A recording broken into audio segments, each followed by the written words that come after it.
Hello, welcome to a new stream, 25NL on 2 tables. We are just starting. This is the very first hand. I have 7-3 suited here on the left, so I've just fired up these 2 tables. Not that much action yet here, but I'm going to fold the 7-3 suited, and here on the right I'm getting my first walk. It's 4 players here on the right, and I think 5 on the left, but we are gonna have more players joining soon, no doubt. It is quite early mornings in Europe. Well, at least in London where I am, it's just before 10 o'clock. In the rest of Europe, it's more like just before 11 or even just before 2. So let's see if we can do some damage here. I'm quite excited about this session. Join in and have some fun. Hopefully we can win a few nice pots. So yeah, let's see what is going on here.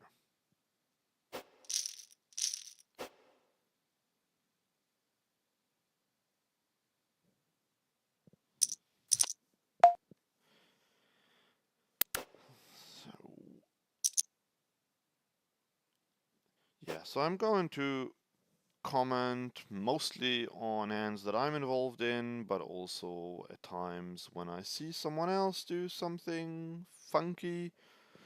So first of all, what we can see here on the table on the right, there are 2 players who didn't start this hand with their full stacks, so that is usually a good sign that they're more on the recreational side.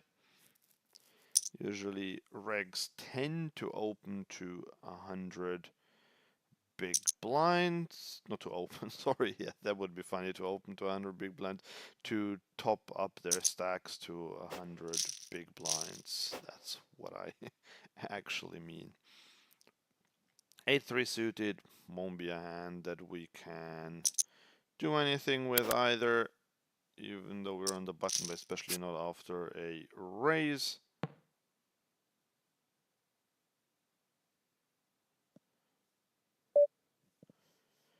Ace 5, I mean, this guy open shoves, so after he lost that pot, he is now not super happy, apparently.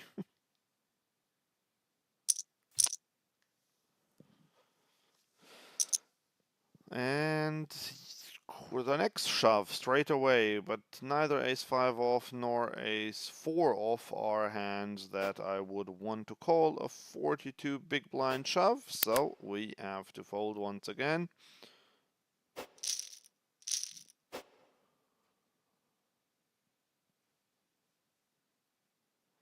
Let's see how this develops here. Definitely going to... Oh no, he's sitting out. Okay, so this is it now.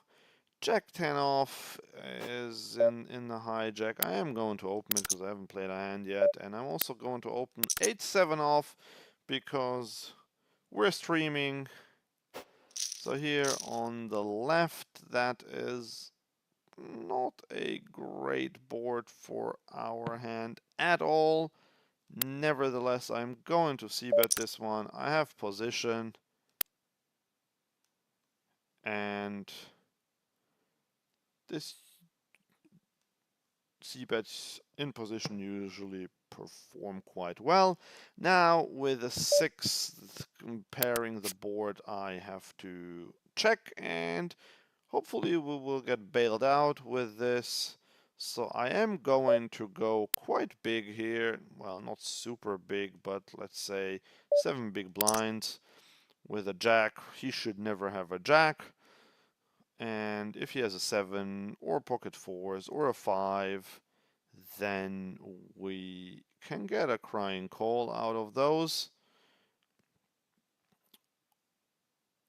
And I doubt that he has a 6. And the only jack that he could really have would be the jack of clubs. Unfortunately, he folds. So, yeah, that is okay too. Right, so sadly here on the right, this guy has left now after he open shoved twice in a row.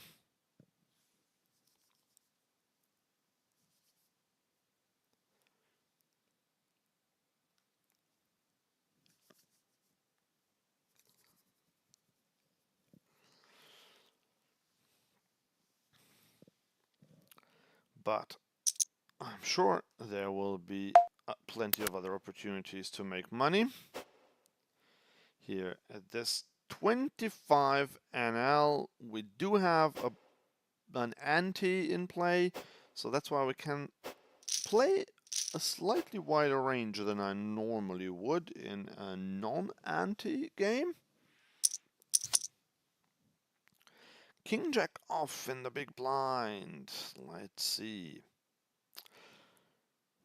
Yeah, so guys, just let me know if you would like me to stream more than 2 tables, or maybe less than 2 tables. So I think 2 tables is kind of a sweet spot, but I do realize that the action is a bit slower than if I were to play Zoom games. So that's why, I mean, it wouldn't be a problem for me to add a third one or even a fourth one. However, it might just get a bit messier on screen, especially if you're watching this on a phone. This is an interesting flop here on the right, 888. Although that would be a different poker site. We are here on CoinPoker, and they had exciting news yesterday. You can now deposit money with a credit card. You don't need to have a crypto wallet anymore, which is great because I think a lot of players saw that as a bit of an issue because they didn't have a wallet and it seemed complicated to them. I used to be one of those players, to be fair. And so now we have this option. And speaking of options, these are my options with pocket jacks, definitely raising. We get snap called by the small blind, and then the big blind calls as well. So what are we going to do here? We are going to go with a bet, and I'm actually going to go slightly bigger than GTO would suggest. And here on the right, to about 2.6 bet, I'm going to fold. Okay, so this guy snapped. And I think we can get some more value here. I am going to go 9.6 because I think a 9 calls me, pocket 7s might call again, 6s and 5s. And I think at this point it's getting a little bit thin to go for yet another bet. Because we went quite big on the turn. I am just gonna check this one back, and he did have the 9 there. Maybe he would have called another bet. I don't know. Let me know what you think. Did I miss out some value there? I just don't think I did. Queen 8 off. Normally in GTO this would be a fold because it's a break-even hand. However, with the big blind, but with the ante, I think it is just about profitable. Obviously not if we get 3-bet, and then we just have to fold. So that is an easy one. But it's great to see that here this guy called in the small blind with 9-7 suited, then called 2 of our barrels. So that's quite good to have such a player at the table.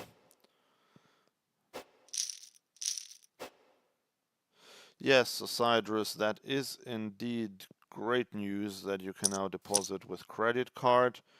Unfortunately, the site is not regulated in my country, so I must pay taxes on winnings. Yeah, that is a shame, but the thing with the taxes is I think it doesn't matter if it's regulated or not, as far as I know, isn't it? Like, you have to pay taxes anyway, like on any site, or is it that only unregulated ones have a tax burden. I'm not sure, but my understanding is that if you have to pay tax, you have to pay tax, and that is the case in the US, for example, as well, which is of course annoying. But yes, that is definitely great news that you can now deposit money with credit cards. I couldn't believe it when I got the email yesterday that they're introducing that. So I haven't done it yet, but I'm gonna try that out and see how that goes. That's definitely a really good thing that they have introduced there. I think that will make the player pool significantly bigger because, yes, there are like 20% of people or so that have um, a coin wallet, but the issue with that is still that like you have like at least 80% of the population that doesn't, and they were kind of excluded in the past, so that was the reason why I never bothered to get an account until I started working with them and they gave me this or they opened this account for me. But now this is a game changer, I think. So you can just deposit from credit cards and then go for it. And yeah, as you probably know, you get 150% bonus on your first deposit, which is industry leading. So just use the code LivePKRGD, which I know is not the most amazing code. I'm hoping that I can change it, but it's written in the description below. So if you want to sign up, just make use of that offer, especially now that you can deposit with credit cards. And if you have any questions, please do let me know. And look at this, we have pocket queens. On the right, we're folding the ace-3, but here on the left, we're definitely going to continue with pocket queens, pretty much whatever happens. And we have this guy who min raised in early position. So I could go either way here. I am just going to call this one because we have this guy in the small blind who we know that he likes to overcall or to just call in general, and we have a very strong range. And here on the right, this is the first time where I'm going to go for a raise. And now this guy actually he squeezes, which is interesting. So what do we do against this squeeze? We have all options. I'm not going to fold for sure, but we can call, we can min 4-bet, or we can jam. And I think I'm going to jam against him because it's late position against the squeeze here. He might have done this with a hand like ace-jack, ace-10 or so, and either I deny equity here or he just calls with those hands. He does call in the end and he does have ace-jack, so that's exactly what I thought. Ooh, a bit of a sweat, but we win this one, yes. So that's the thing. Oh, we were running it twice, but we win this one as well. That is great. I didn't realize we were running it twice. But we won both of them, so that is a pretty good start. And that's exactly it. Like if I had gone to like a more normal 4-bet, I don't know if well, maybe because the jack then came, I would have gotten all his money probably anyway. But we can't bank on that, and that's why I think the jam was quite good there because I thought he might squeeze a bit too light, and yes, this is what happened then. Okay, Cydra says, yeah, only unregulated size Poker Stars is tax-free. I mean, that is very unusual. I have not heard that before, because I know, like in Germany, that's then built into the rake structure. Okay, we are getting raised. Ace queen suited. I'm just gonna call this time. Could also 3-bet. This is definitely not an amazing flop for us. We are going to check this one back. I could bet for sure, but we do have some showdown equity, so that is all right. With ace queen, I don't need to turn it into a bluff.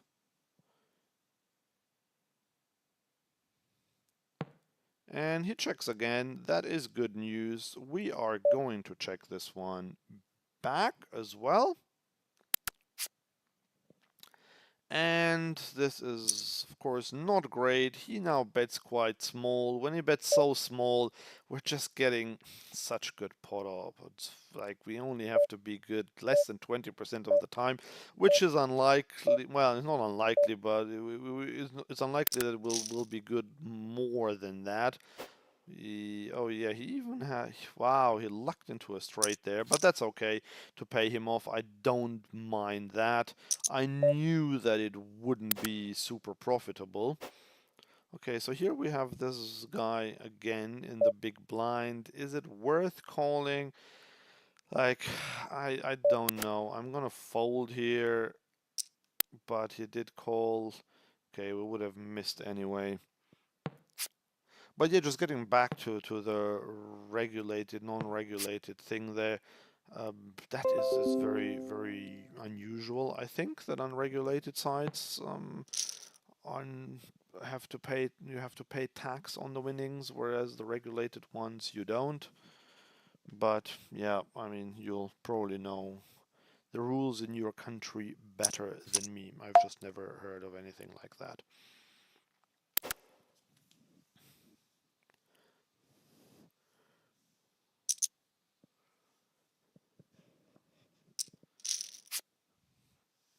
Okay, so people are disappearing fast on this table on the right.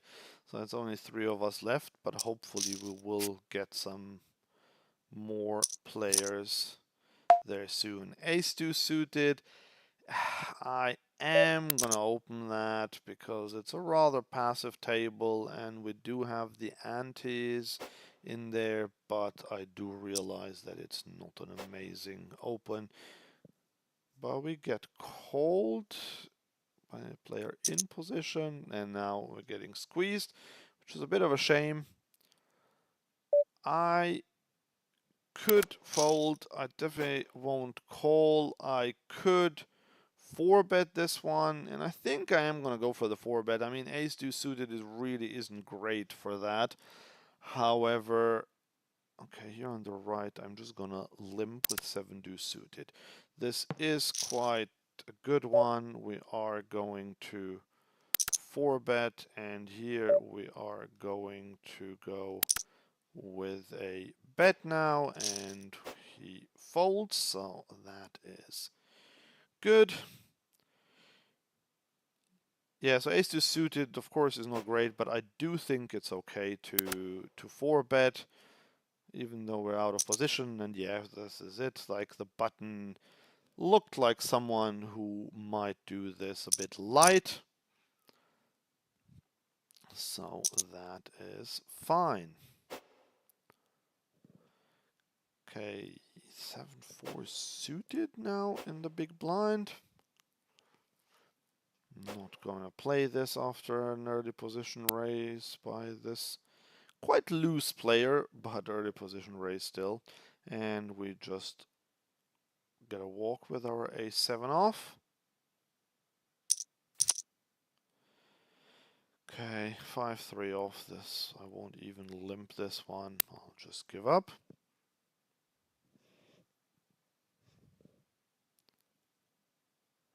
Yeah, so it's okay if we're 3 players. I think the rake is capped at a lower amount, and I think I have a skill edge at least over the player directly to my left. So that is all fine. Now, Jack 10 off, going to raise, and he snap folds, so that is also quite okay.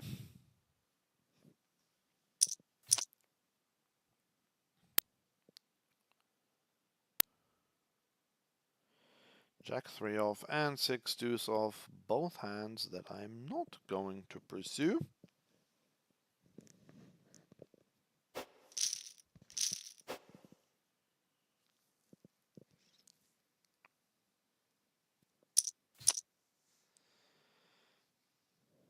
Okay, a6 off will be a hand that I will play if the button folds.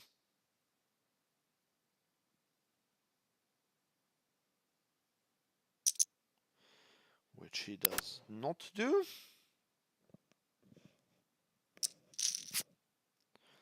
Oh, he would have hit the ace.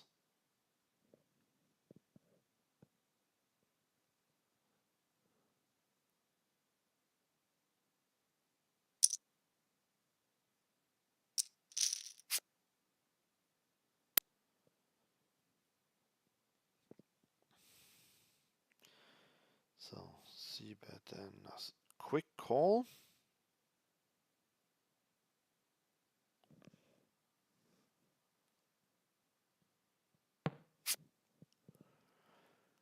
Okay, so I don't think anyone has an ace here, given the action.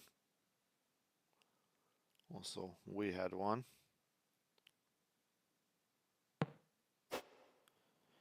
Yeah, king high wins it, okay. Now we have this, I think it's a poster rather than a limp. But my hand wasn't good enough to raise there. But here we have queen jack suited on the left. Going to open this one. So in terms of opening sizes, normally I would open like min raise in early position and then go up to 2.5 on the button. Here I tend to go slightly higher simply because well, I'm gonna start with a check and I'm gonna go for the check raise. So here, yeah, I'm just gonna, okay, he goes 3, so I'm happy to bump this one up to 11.5. So because of the antes in play, I do like to go slightly bigger, but then I might have speculative hands. Okay, so this king is just not great for me, and I know he is quite sticky, so that's why I will just check. And speaking of sticky, maybe it wasn't the best to even go that big. To go with a check raise, I mean. Okay, this is not ideal. He now goes quite big, so I'm getting 3-1. I think I want to call, and I completely miss, so I will just check fold. But I think I would have had enough implied odds here. If we hit our club draw, I can lead out, and because he's so sticky, especially if he has a king, he would never fold, and so that's why I think it was okay to call there, even though it was quite expensive. But we didn't get there, unfortunately. And I'm just wondering whether I made a mistake there on the flop, because actually I can't get him to fold much, and I don't think he's the type who bluffs there. So it was not ideal. I was just too much in a GTO mind here rather than playing exploitatively. So what I should have done there would have been to just call with half pot bet and then just see if I improve and then check raise either turn or maybe even lead out on the turn if I improve. But yeah, that was, I think I didn't play that very well. I didn't have my exploitative hat on, but that's okay. We all make mistakes. And still early days in this session. We actually did stack this guy once with our queens against the ace-jack suited in a pre-flop all-in.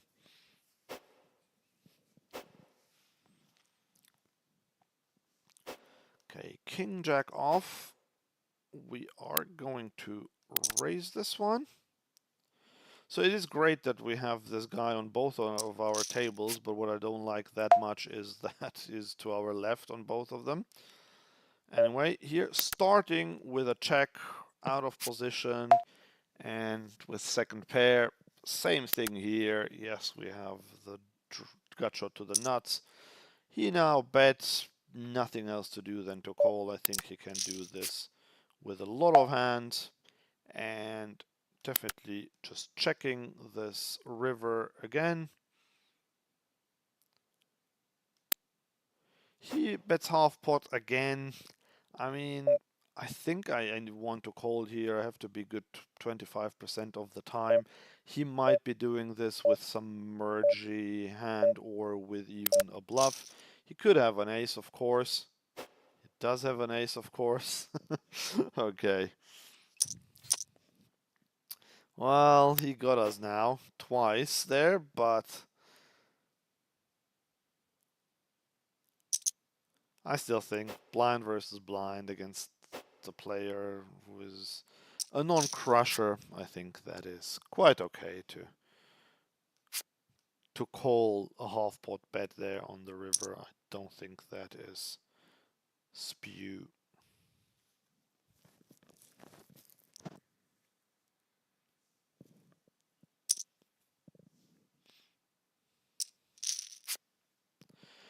Ace king on the right, definitely going to open, obviously.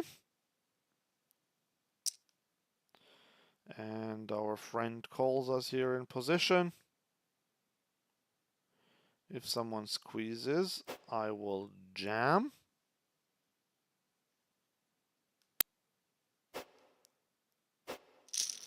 Doesn't happen though, and this is another pretty terrible flop out of position when you have ace king. But yeah, just continuing with the checking theme.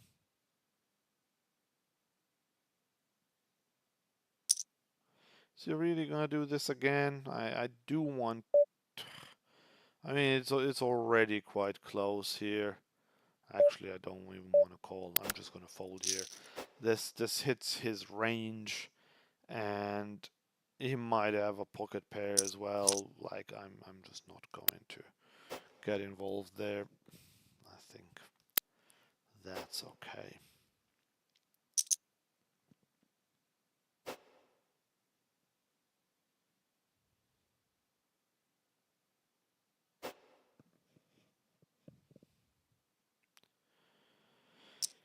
He now raised, and he raised in both tables. This would have been a nice flop here on the left for our king 8.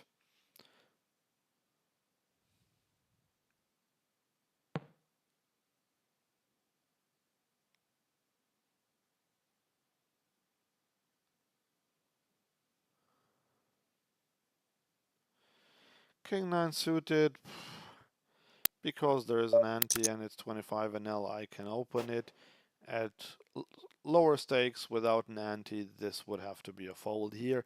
I don't think it's super profitable, but we can open it. And I think if I were to fold King 9 suited in a stream, I mean, people would think I'm a total nit, so definitely going to open it. And we get folds all round. So quite happy with that. A7 off. I'm gonna fold here. This is interesting. The button just isn't in the hand. Decided to stay out of this hand.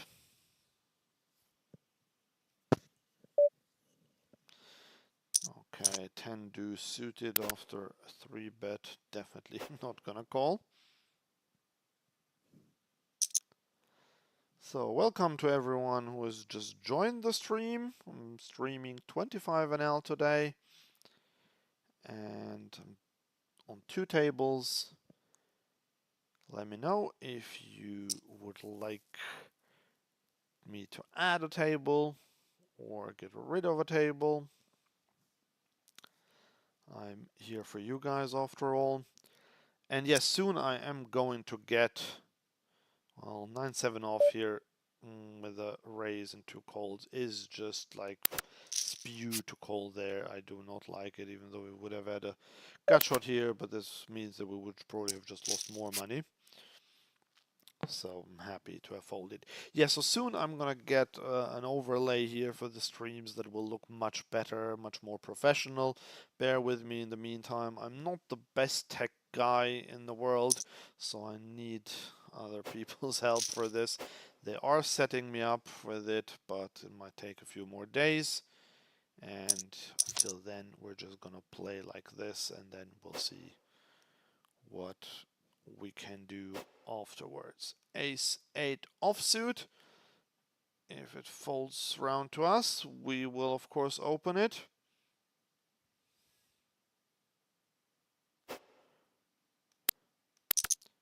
So this is a standard open to 2.5, but now I will use exploitative opens because I know that this guy is just super loose, and that's why. Okay, here we can go very small. Because it's so loose, I know that we can go bigger with bigger hands. And what can we do here? I think I'll have to check this one down. He will probably have a 5 or so. Maybe he even has an ace. Definitely gonna fold this one. Okay, ace 10 off against an early position raise is just a fold, unfortunately. Yeah, so the player to my left on both tables, if you haven't witnessed a hand yet, he is loose and I wouldn't say necessarily super passive, but he is definitely a recreational player. He does bet half pot and he just calls quite quickly. When I raised the button earlier, he called in the small blind with 9-7 suited, and then he called 2 barrels when he hit the 9, which wasn't even top pair. So that's why. Now, what I am going to do against him is I'm not going to bluff too much. I will take stabs here and there, but I'm not going to bluff a lot. But what I will do is, if I have a bigger hand, a big pre-flop hand, I will just go bigger pre-flop. I don't care what GTO says. So instead of going 2.5x on the button, for example, I will just go 3 or even like 3.2 or so, because I think he will just snap call anyway if he calls, and I don't think he's price sensitive. So this is the adjustment that you can make against players who just don't have that price elasticity. I think he even pre-ticks these boxes where he says call anything or so. So that's why I can go bigger and also just false play my big hands. So earlier I had pocket queens. I only called on the button against an early position raise. He then squeezed with ace jack suited. I jammed and he tanked for a bit, but then he called with ace jack suited there. So that just shows me he's a bit on the loose side. He will get his money in bad. And so I have to stop bluffing. So then I actually made a mistake when I had queen jack of clubs and I was out of position and the flop came king with 2 low cards and 2 clubs, and I made the mistake of check raising there. I should have known that he won't fold whatever he has. I did not improve, and so I then also he bet the turn half pot. I had to call because I still felt that I wasn't getting the right odds in that moment. I think I had enough implied odds to make it worthwhile, but then I just lost a fairly big pot because of my check raise, and that was unnecessary. So I have learned from those mistakes. I think now I know better how to play against this guy. Okay, Jack 10 off here against this open. I am gonna continue against the button for sure. This is an open-ender, which is quite nice. Now, this one I can check raise because it is an open-ender, and yes, it's not bad for him, but I think this one is definitely going to be profitable to check raise, because even if he calls, we have an open-ender there. And he might even call with an 8 or a 9, but he just folds. So that's why this play against regs, especially against weaker regs at lower stakes, is just so profitable, because they over c-bet and they under defend then. So that is the reason why. And by the way, I have written a book about c-bets. It's called C-Bet Mastery. So if you are interested in reading that one, you can get it completely for free. Just write c-bet in the comments or continuation bet or whatever, or free book, and I will give you the details how to get it. It is completely free, and the feedback has been very good on it. You can also find it on Amazon, but you'll have to pay money for it there. Whereas I'll give it away for free here on YouTube. You just have to say that you want it, and then I will post how you can get it.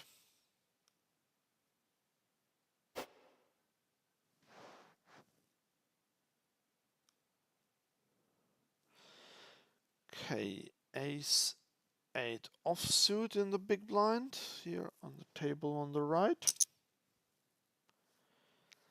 But because the cutoff raised, I will fold this one. Even with the ante, this is not a profitable call to make. So we'll just fold.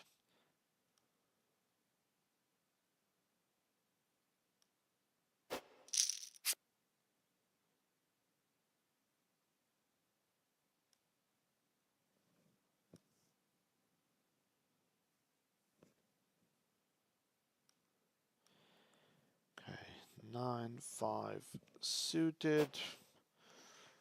Let's see if it folds to us. I will limp this one, but it doesn't.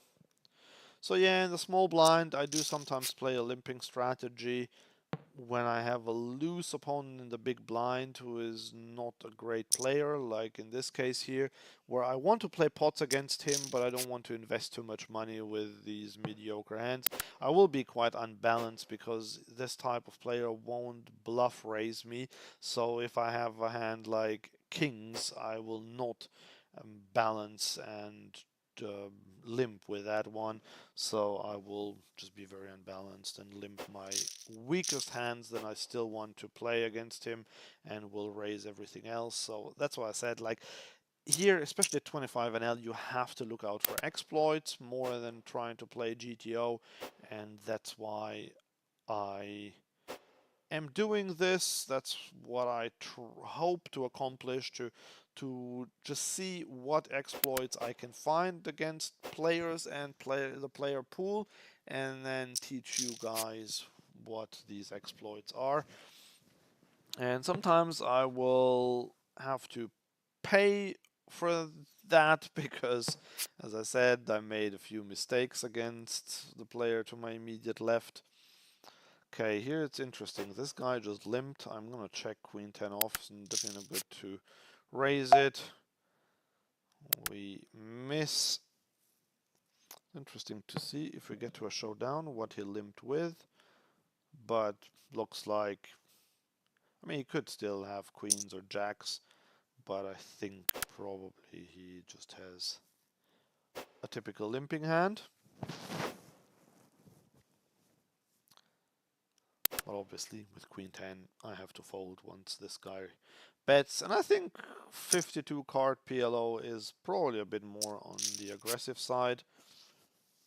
So it doesn't have to be that he has a big hand here, but he triple barreled it. He went pot and the guy folded. So that doesn't really tell us much, unfortunately. I would have loved to see a showdown because the guy, yes, he limped, but he could have limped with queens or jacks, although now he is limping again. So that makes me more confident that he probably just is a limper, which is good. And that's the thing with CoinPoker. Like, I see quite a few limpers here at 25NL, even at 50NL, which I never really saw that much on PokerStars, and that's why I have transferred here as well. Not only it is also because I now have a partnership with CoinPoker, but I think the games just are softer in general, and even at this time of day, like early, well, not early, but just in the mornings in Europe and super early mornings on the East Coast,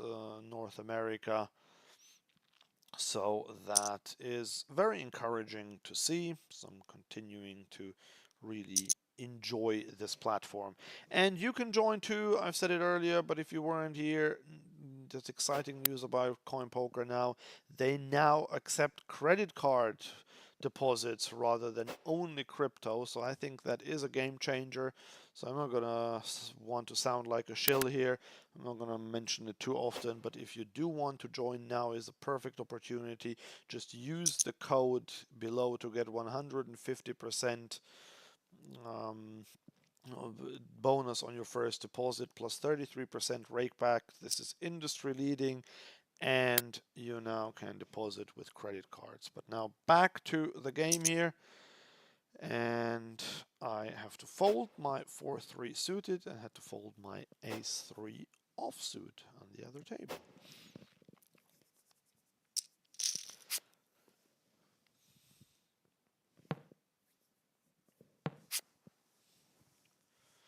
The 4-3 would have given me a flush draw now.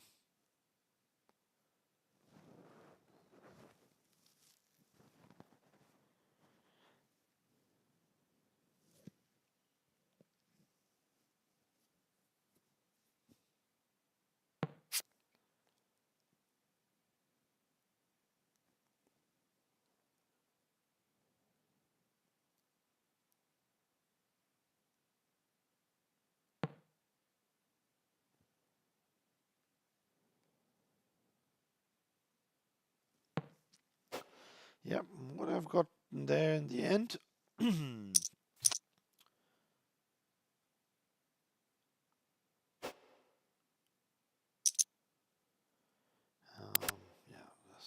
I'll have to fold. Just want to see because I missed the last hand.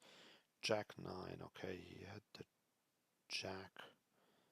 It wasn't the big blind. Fair enough.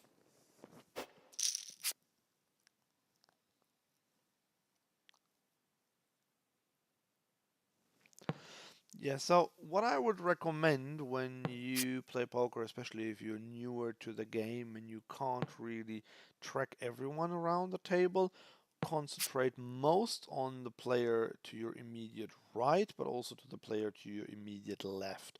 Those two would be the ones that I would concentrate on because they are the players that you, in theory at least, you would win and most from and lose most to, respectively. So that's why it's important to know their tendencies. I haven't done a great job with that with the player to my right, but I know that the player to my left, I figured out quite a few of his tendencies. Right, so I opened ace jack off. Now here ace 9 off.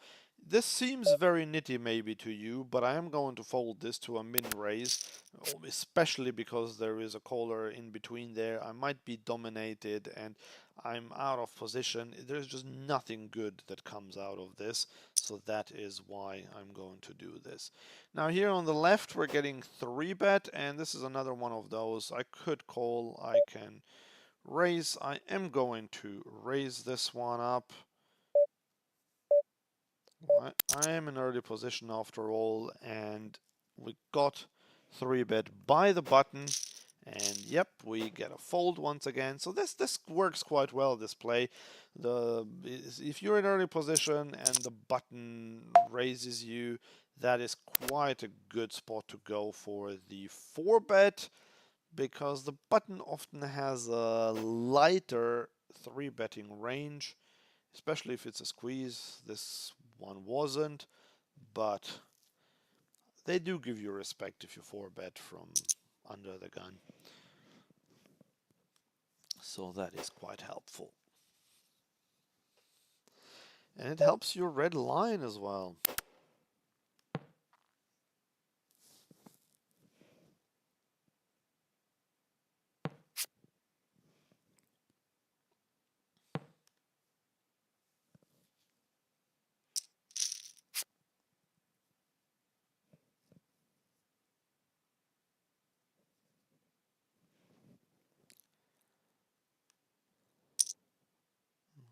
This is an interesting board here on the right.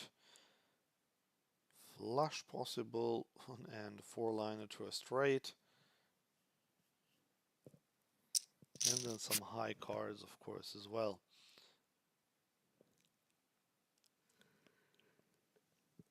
Okay, king 3 off will be a fold, especially to a 3x raise from the button. Okay, so the small blind called the 3x from the button, which is interesting. And then he just folded, so maybe he was sat mining there. Jack 10 off, I will fold because there is a raise. It's not profitable to call for sure.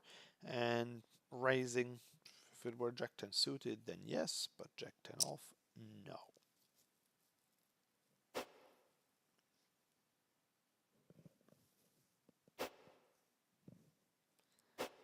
Okay, King 10 off, that's a hand that I talk about a lot because most people open it from too early. I would not open it in the low jack or earlier, but and even high jack is very marginal. I might not open it. Whereas now here, I'm going to open it on the cutoff.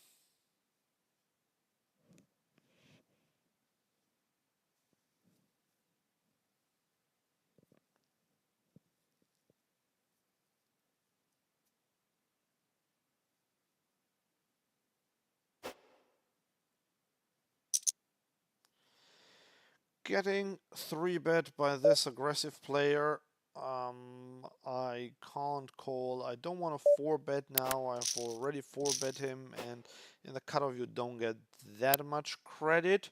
Plus, in the small blind, he can, of course, have good hands because he's meant to 3-bet linearly.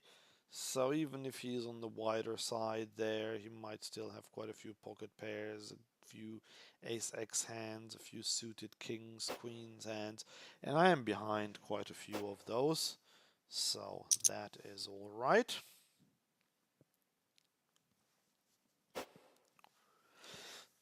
So yeah guys, soon I'm going to do a giveaway, which is very exciting because CoinPoker have given me $500 to distribute among my viewers, so I will be giving out either 5 times 100 or 10 times 50. I haven't decided yet. And on top of that, I will give away 5 GTO Wizard subscriptions.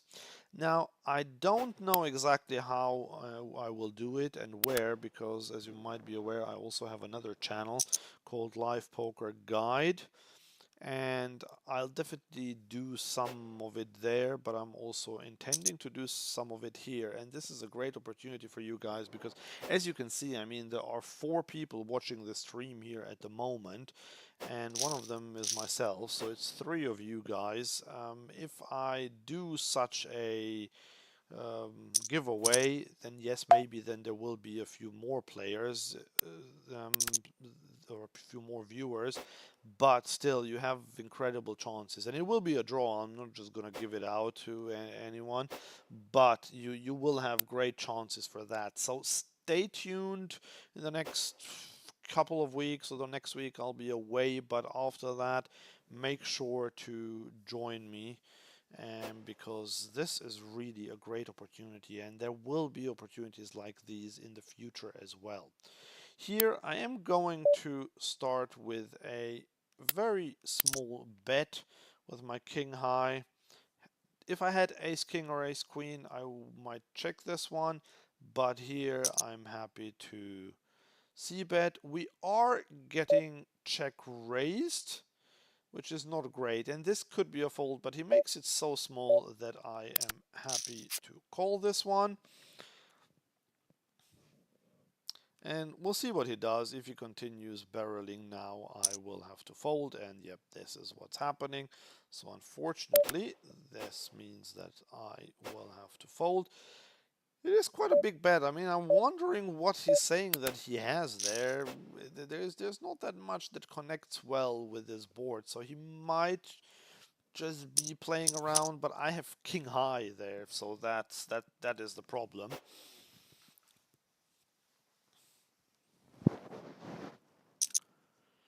So he might have gotten me there, but that's okay. Okay, king queen off again, this time in the big blind, and to a min raise from fairly early position. Now I will just call. An equally bad flop for my hand. And he bets quite big. I'm just going to fold here. Yeah, might sound a bit nitty, but what am I hoping for? Like, yeah, I have two overs, but if it had at least been suited and I had had a backdoor flush draw with a backdoor straight draw, then I could have considered check raising, but I'm just not a big fan of calling there with king high against an early position raise. I think it's a bit different if the raise comes from a later position, but against that early position, he might have ace high, he might have an overpair, so just play it straightforwardly there.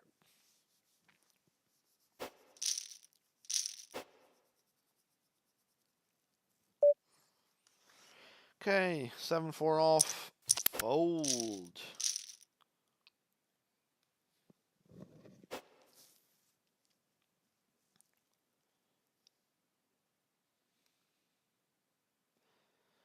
Okay, now potentially playable hands on both tables. Not that 9-5 suited is super playable, but if it folds around to me, I will probably play it. Okay, here on the right, just getting the blinds. Taking down the blinds, I think is the correct term.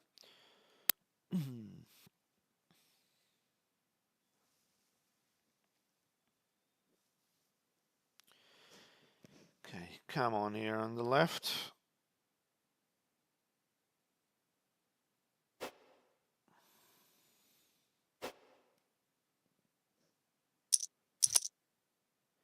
And yep, this is what's happening. So I am just going to limp. And he goes to 5x now. Definitely going to fold. Maybe he's catching on to what I was saying earlier, that he's not going to bluff raise me. He has never, or had never raised me before this one, but it's fine. I mean, I lost 0.6 big blinds, which I think, yeah, I can afford the 15 cents there. Obviously, I don't want to just lose this willy-nilly way, and willy-nilly.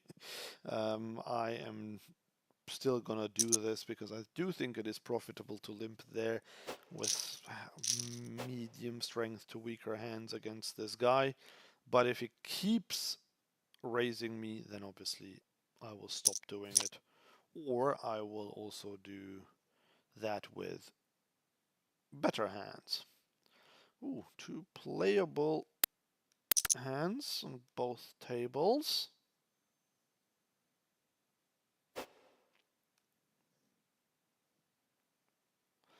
Okay, with no action with our pocket nines.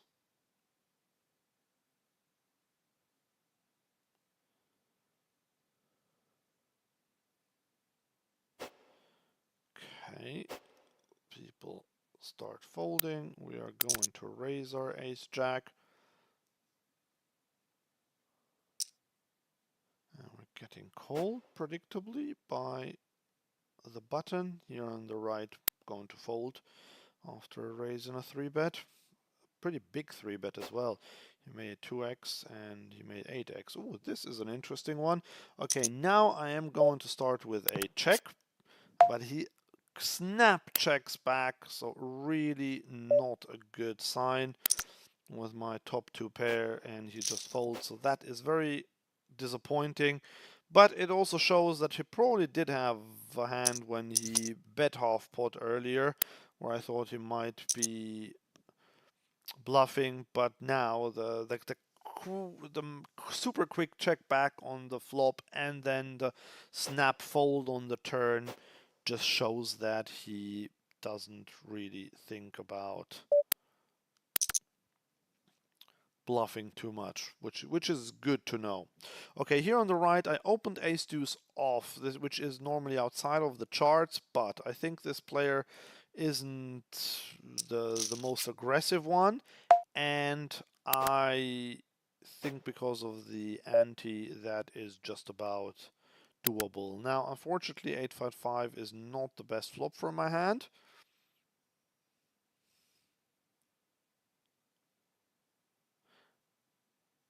And I don't know much about this player, but I think he's not great. Okay, now there's no reason to bet anymore. We have showdown value. We have the best hand if he doesn't have a pair, and now it doesn't matter anyway. I mean, there's no way. Like I'm just gonna check it down because yeah, I mean this is silly. Like half pot. I'm calling for a chop, obviously, but he's saying he has an 8 or a better pocket pair, so I'm just gonna call. And he has nothing. Okay, so I got unlucky there in the end, and we had to pay quite a bit of rake because he made that silly bet on the river. Because, like, can he ever get me to fold there? Probably not. And yeah, he should have just checked back. There is no way I would fold there. He just doesn't represent anything. Okay, here, King 9. I am going to 3-bet this one. I'm on the button, this player. I don't really have much information on him. And he just surrenders, which is great. Yeah, so it's annoying if you know that you'll split the pot. Like in live poker, you can do that because in live poker, you don't have to pay rake, or at least where I play, you don't pay rake for split pots. But here, I just wouldn't do that because I wouldn't just bet if you expect to split anyway, if you can't get him off a chop. Here, by the way, this guy raised to 6 big blinds. Not that I would ever have considered calling, but just interesting to note, maybe for future hands. So big and yeah, because you pay more rake in bigger pots, even if they're split pots, then just don't raise like that, or don't bet the river. Like all he did there was make us both pay more rake, and I can't do anything about it. Right, here we have ace jack offsuit in the small blind. If it folds to us, then I will call this one. So this is the same player there for two reasons. One, ace jack off. I don't really want to raise, even in the small blind. I don't want to fold. And also exactly this guy here, he can call behind, and I want to play pots with him too. Right, this is now not great. Should we turn this into a bluff? Against two players, I don't really want to turn it into a bluff. And I think they're both a bit more on the passive side anyway, which means that they could have hands. I mean, we do have some showdown value here on the right. Definitely gonna set mine. We do have some showdown value. Yep, and we win it with our ace high. Excellent. Right, here now, not great. The card on the flop, I would have considered check calling, but there's no reason to bet. I'm not going to get a weaker hand to fold. Not going to... No, actually, I will get weaker hands to fold. What I won't do is won't get any better hands to fold or weaker hands to call. And same is true on this river. I just don't think I can get anything to fold that beats me and anything to call that I beat. On the river especially, protection isn't a thing either. So just checking, hoping that it checks through. And he overbets this one, which is interesting. I mean, because we have this other player behind, this just has to be a fold. But he's basically saying he has a very nutted hand, which is a bit unlikely. If it had been heads up, I would have called there, because I don't really believe that he had a big hand there. But with another player behind as well, I just can't call because he might easily have a jack there and then overcall. So I don't want to do that.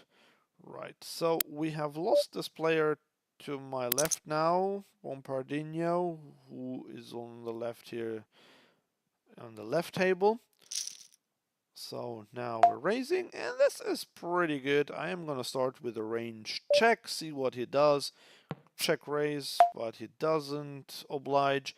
Now I'm going to go, and I'm going to go quite big. I'm going to overbet this one.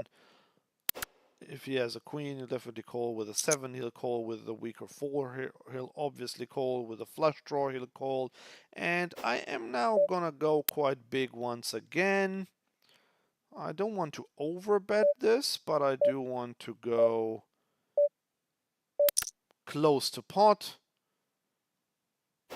But unfortunately, he folds. Yeah, so you do want to get some value in there on the river. And yes, if he had a flush draw, then it's unlucky. Then we won't get any money out of him. But I thought if he has a queen, I don't think he will fold. Big blind versus small blind. And if he had a weaker 4, he will obviously never fold.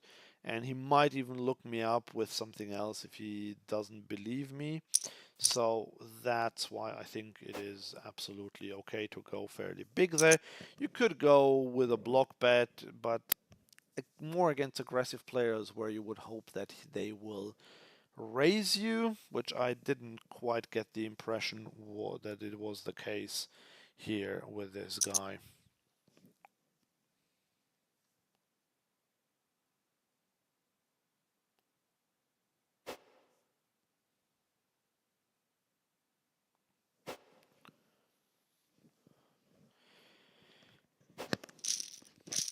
So if you guys have any questions, please ask them. I'm here for a while and happy to answer questions, whether they're poker related, whether they're related to hands I'm playing, whether they're coin poker related, or if you want to ask what my shoe size is, feel free to ask any questions.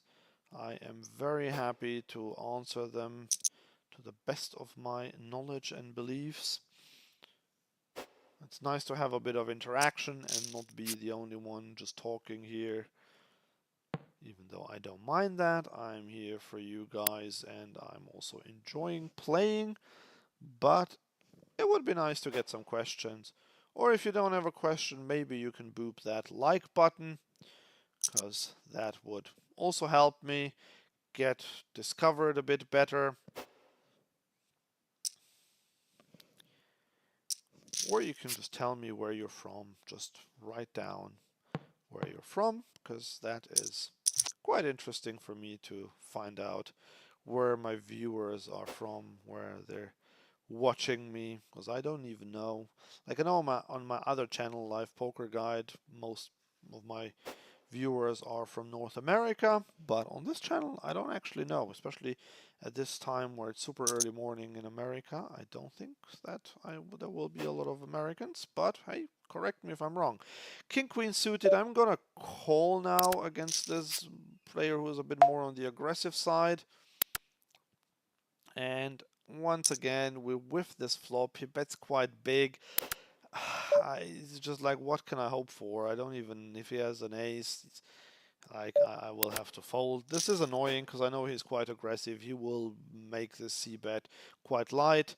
He's made 3 c-bets against me. I raised him the first time and I folded the other 2 times, and the first time I had an open-ended straight draw, and the other 2 times I just whiffed the flop completely. That was the reason why I just decided to fold. Here I have ace-jack off now, which is quite interesting. So he raises, and this is just about good enough to go for a 3-bet against a button raise. And we get folds. That is excellent. That's what I want. I mean, especially out of position with ace-jack, I have a blocker there. And if I get called, don't get me wrong, I still have a hand that can improve to be a decent hand. If I get 4-bet, then it's an easy fold, so that's why it's quite nice to do that. But my preferred option is for folds all round. That's what we want in online poker. In live poker, it's usually a bit different. There I want to get better, like good hands to get players to call with weaker hands, but not here. And this was interesting. Ace 5 against aces is all in. Wow. I kind of missed it because I was talking, but it was an interesting one. And here we have King Jack off, early position raise.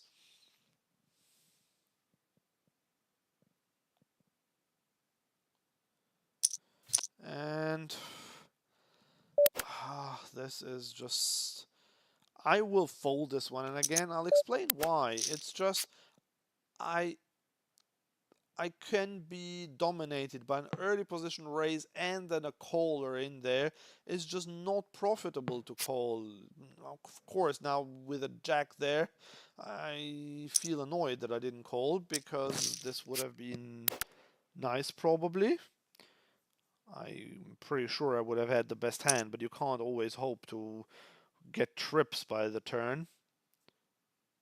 And even on the flop, if someone bets, I will call with second pair, but it's just not great. And then obviously on the turn on the river, I'd feel very confident. Although, look at this now. This guy raised him. So, yeah, he might even have pocket sevens or so. So, yeah, that's why a hand like King Jack offsuit, or pretty much any offsuit hand, if you are to play a multi-way pot, just it's not a great one to have. And okay, this is interesting now. So this is the guy who raised to 6 big blinds earlier. Now he only raised to 3 big blinds, and we have pocket kings. Let's hope that no, he doesn't call, but definitely going to raise. And I'm gonna make this one fairly big. Also, we are super deep. He's got 140 big blinds effective. So earlier he made it 6x, now 3x. I don't know what it means, obviously, but we do get called. And this is a spot where I am just gonna check my entire range on this board, let him bet, either stab with anything or if he has a pocket pair, and I'm just gonna go with this one now. That doesn't mean I'm gonna shove right here, right now, but I am going to raise this, check raise, and then just jam the turn. He jams at this point. I'm just going to call it off. If he has a good hand, so be it. He has tens, yep, so that is excellent. And we just win this one. Okay, here I kind of didn't bet my ace, and well, now we have 2 pair on the river, so we can definitely... Now we can just go quite big here. He might look us up with a 10, or if he has a weak ace. Okay, we are good. Excellent. Okay, unfortunately this player left after we just stacked him. Pocket 8s, now it's their fold after this guy raised.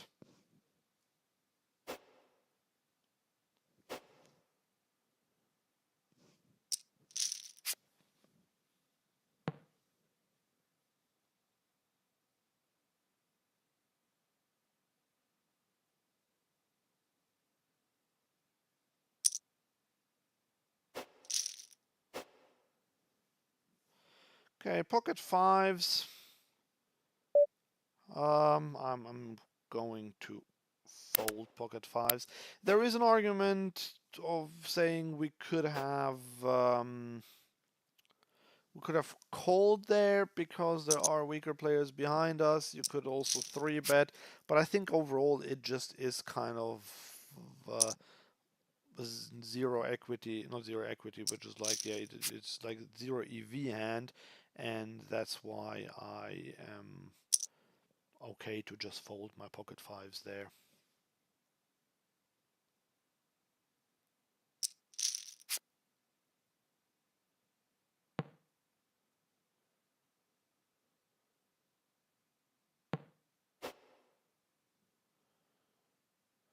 Late enough just about to open it.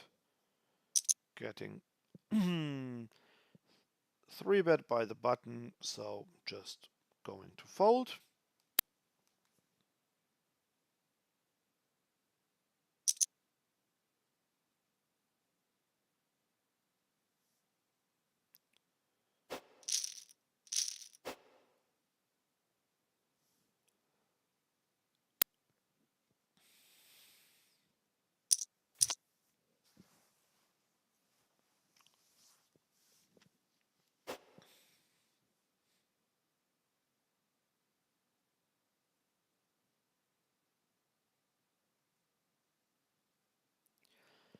Okay, ace-5 off and the big blind.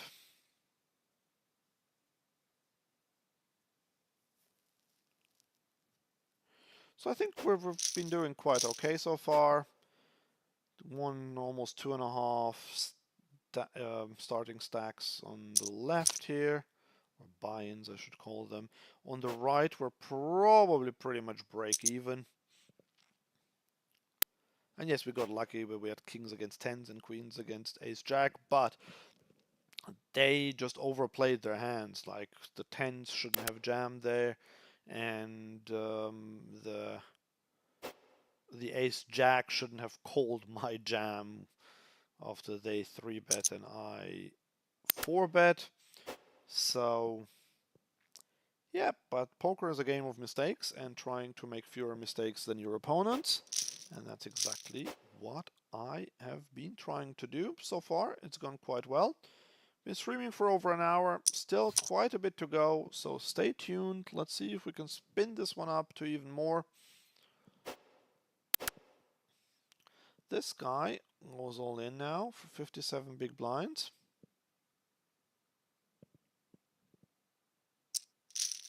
And he gets a call. Fours against ace queen. Ooh, look at this flop. Wow, but the ace queen doesn't improve, but then he gets the queens on the second one. So that is a chop. But look at this. This guy put in over 57 big blinds, and if he gets back 55 big blinds. So yep, that's the thing with rake, unfortunately. Here I am going to open my ace queen, of course. Getting 3-bet by this guy again, and now is the time to go for the 4-bet.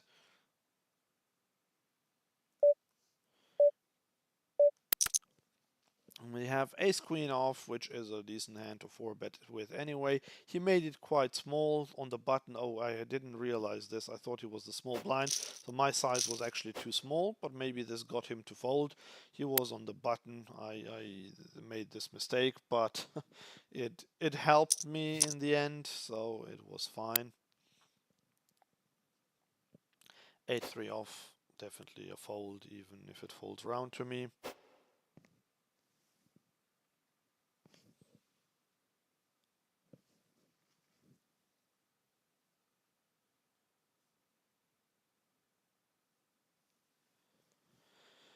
Ten five off will also be a fold. Yeah, so I'm actually surprised how soft the games are this at this time of day. Whenever I played Zoom poker on Poker Stars this time, so like mornings in Europe, the games were fairly tough. I mean, there were still some players there that weren't amazing and some weaker regs, but in general, like 25 NL, 50 NL, even smaller stakes, there were mainly regs there. Whereas here, I have the impression that it's hardly any regs, and even the regs are not that amazing. So this resembles more live poker. So I am very happy to see this. And as I said, you guys, 150% sign up bonus to play on CoinPoker. Just use the code in the description of this video, and you can now deposit credit cards with credit cards rather than only with crypto. So that is a game changer, as I said earlier. But enough shilling. Let's get back to the real thing here, even though at the moment nothing to play. 7-6 off is not exactly the hand I have been waiting for.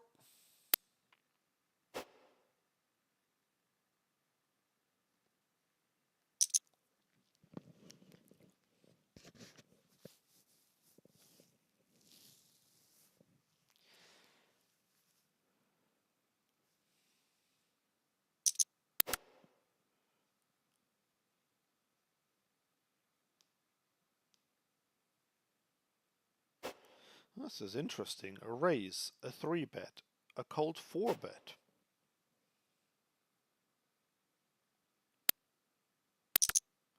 Queen Jack suited on the left.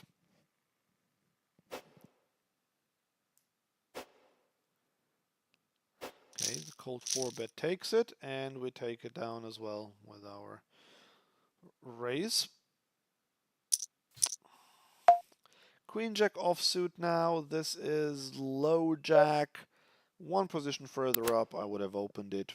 Here, I choose to fold.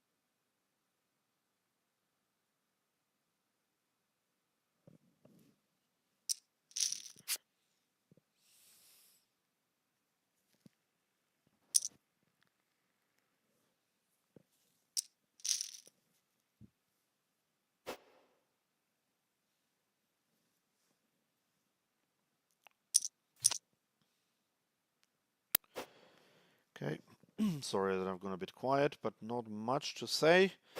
Just having hands that I need to fold on both tables. As I said earlier, if you have any questions, please ask them in the comments. I'm very happy to talk about them. And I think what I might do in the future is also I will pick topics for these streams where I will talk about that. So I haven't quite made up my mind yet what, but maybe something strategic or something about card rooms, whether it's live or online poker, where I will just talk a bit about that.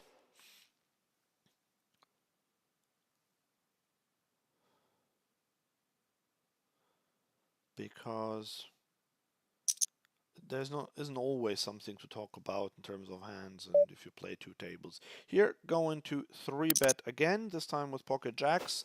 Earlier I had ace jack when I did exactly the same against exactly the same player, but he folds once again. Okay, well, that's fine. I don't mind taking the everything down. That's still decent enough. What did I have? Like about 4.5 big blinds. Taking that down uncontested even with a hand like pocket jacks is not the worst.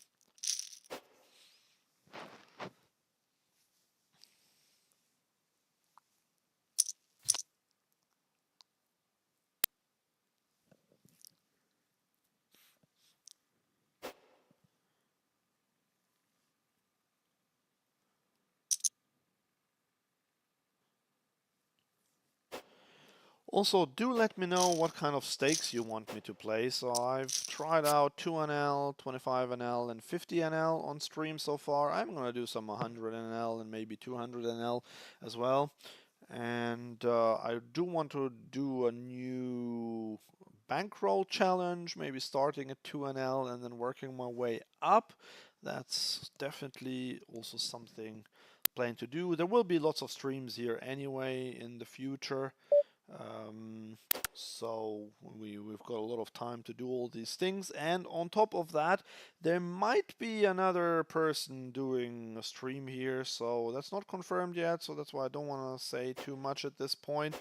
But I'm hoping to get someone to do some streams here, and I think you might like that person. That's the reason also why I am thinking about that. And then we could share the streams here. You'd have two people doing that. So we'll see how that goes. I have never done anything like that before, but I'm quite excited to try that out. Let's see how things work out.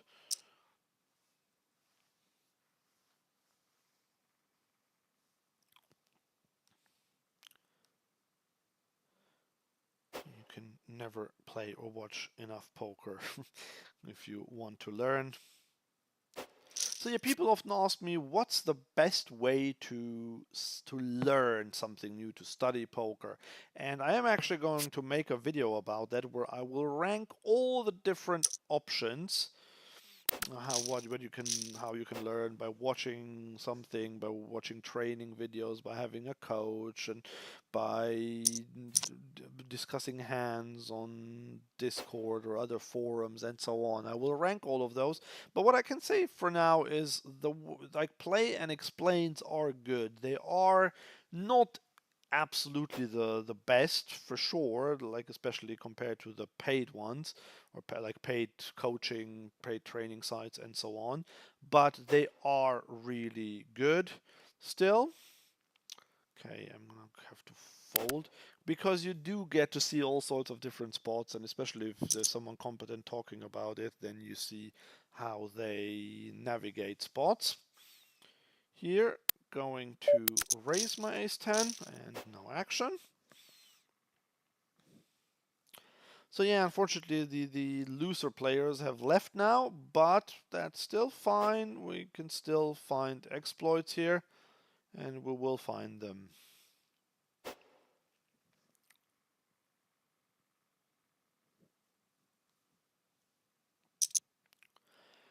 Okay, I have to fold my S5 after this raise.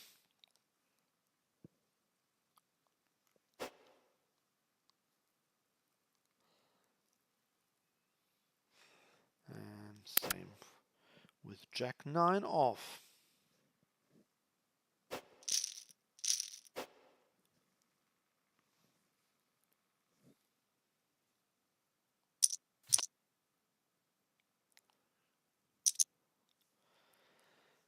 Okay, King Jack suited.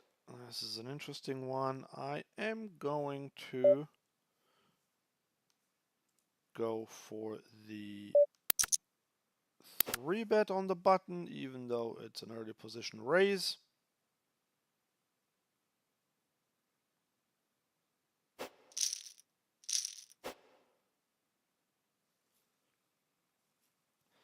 And we get folds again. So I've barely had any call of a 3-bet so far, and I have been quite active with that. So I think, yeah, not a single one. I did like maybe 6 or 7 3-bets, and I did not have a single call or a single 4-bet. So that just everyone folded to me. That is also because they can probably see that I play quite conservatively. Okay, king queen off. I'll only raise to 2 big blinds because this is just such a marginal hand. It looks much better than it is from under the gun. But here, okay, we only have 6 players at the table because one is sitting out. But still, opening king queen off in a 6-handed game under the gun is profitable. It's fine, but it's not like as amazing as it looks, and that's why I just exploitatively size down a bit, because yep, this is what's gonna happen. I'm gonna get 3-bet and then we have to fold. Don't want to 4-bet king queen off, so here I just had to fold this one. And now we have king jack suited again, this time on the left.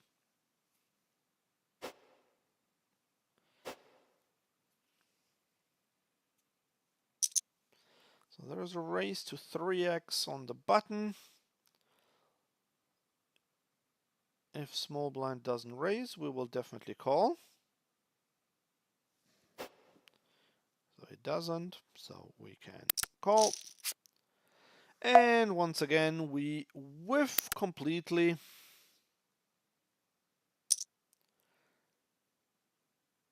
He bets. This time we have 2 overs and a backdoor flush draw. Could check raise, just gonna call.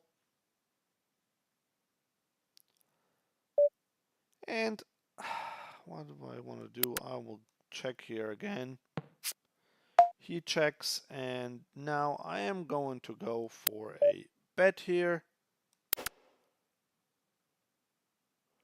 What do we want to do? 7 big blinds, about 70%. But unfortunately, we get called, and ooh, he has a set of 10s.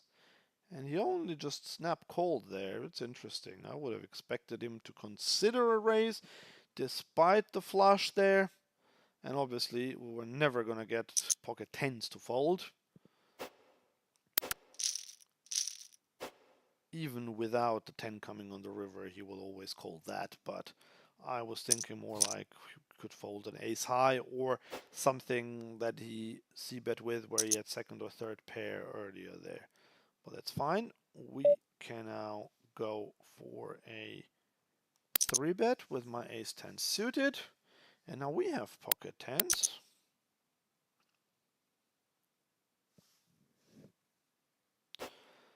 I get cold 4-bet now by the big blind, which is not great. Also, he goes quite big for a 4-bet. And unfortunately, we have to fold this one. Shame, shame, but okay. Yeah, that's a risk. I mean, there's always a chance that someone wakes up with a really big hand behind you. And typically, people don't cold 4-bet with anything that's not at least jacks plus and ace king. Like sometimes you'll see tens or ace queen, and very rarely anything else.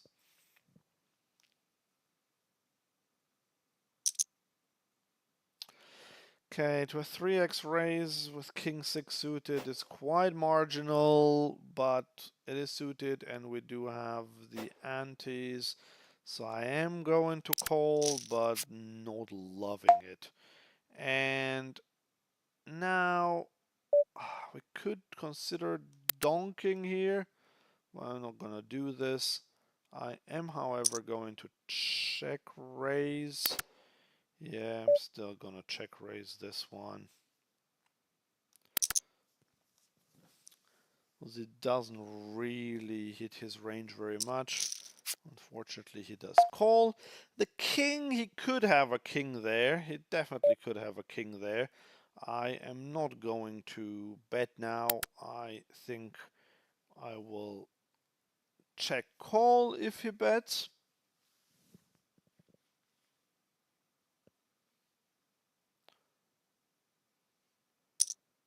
And he not only does he bets pretty big. And this is quite marginal, but now that I've hit my king, the thing is, what do I beat? I beat a flush draw. Nevertheless, I am going to call. And on this blank river,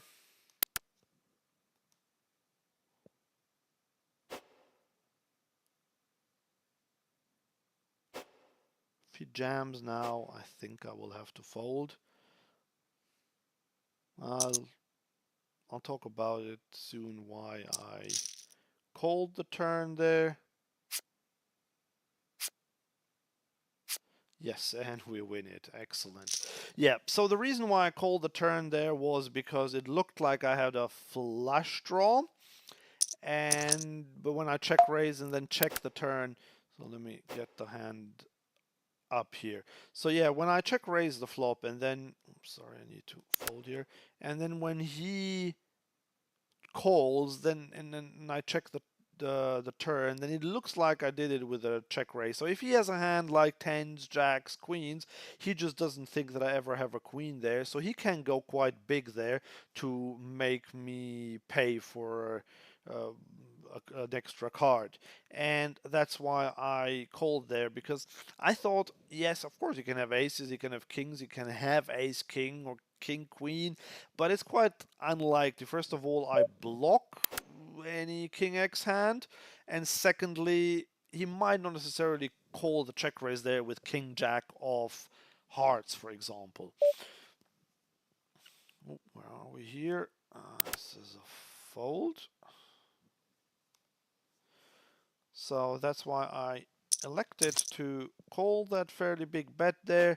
And the river I would have folded, because that's the thing. Like if he bet big on the turn with jacks or queens there, then he will not jam the river. And if he jams the river, then it's likely that he has a good king or better. And of course, it's possible that he has a missed draw as well, but I think that was rather unlikely. Ace 10 off now. Well, obviously with a 3-bet, it's definitely a fold, but it would have been a fold even against the raise there. So yeah, looking all right now after about an hour and a half. I'm doing well. I think we are in the positive territory here on the right table as well. And on the left one, because we won two big all-ins. So yeah, we're definitely running very good today, or we have been running very good. I can't say what's going to happen because usually luck turns after a while. But so far, we cannot complain. I think we made some decent decisions as well. I am happy with how things went. Jack 10 off. I don't want to 3-bet, definitely don't want to call, so just folding.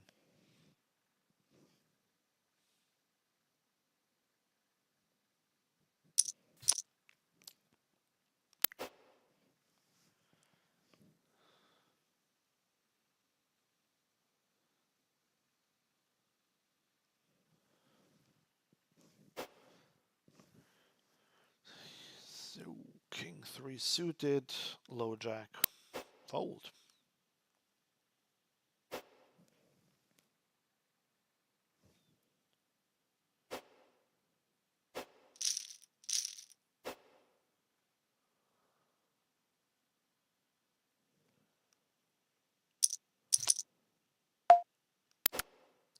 Okay, Queen 6 suited, not much I can do either. And hijack. Does anybody know why the hijack and the low jack are called hijack and low jack? I don't even really know how to spell that. Is it H-I-G-H and L-O-W? Because I've seen it like this, but I've also seen like just H-I and L-O. And I really can't imagine why they're called that. Like, what kind of a jack is that? So if anyone knows, please enlighten me. I might even make a video about that. Okay, 9 deuce off. Certainly not the kind of hand I want to call in the big blind with, or in any position for that matter.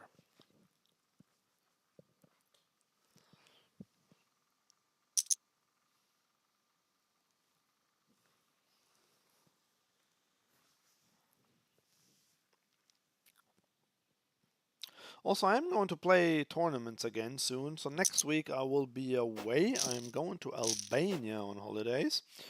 And then when I'm back, I will return to streaming cash games. But I will try to have a session with tournaments, maybe once a week or once every fortnight, just because I also enjoy playing tournaments from time to time. And the ones here on CoinPoker, they're quite fun because they are made to not last too long.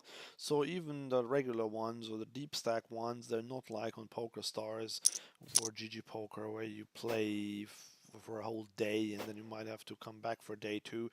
These are made so that they never really last longer than 4 hours, I've been told. So I have played the few ones, but I busted early in all of them, so I can't really tell how long they went on, but they didn't seem to be too crazy indeed. So that's why I think I want to do that as well. That is quite fun.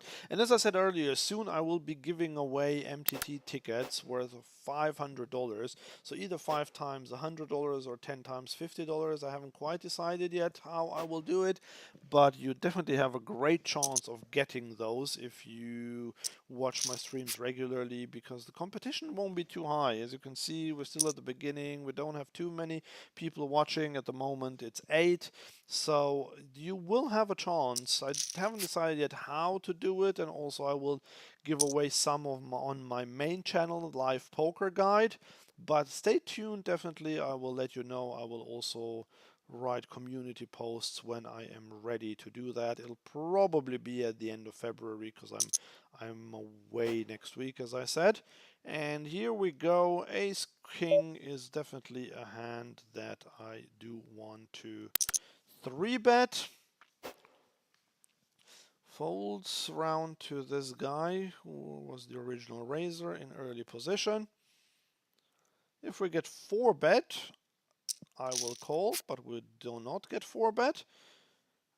And when he checks to me, I will just range bet my ace king and my entire range, obviously. That's why it's called a range bet.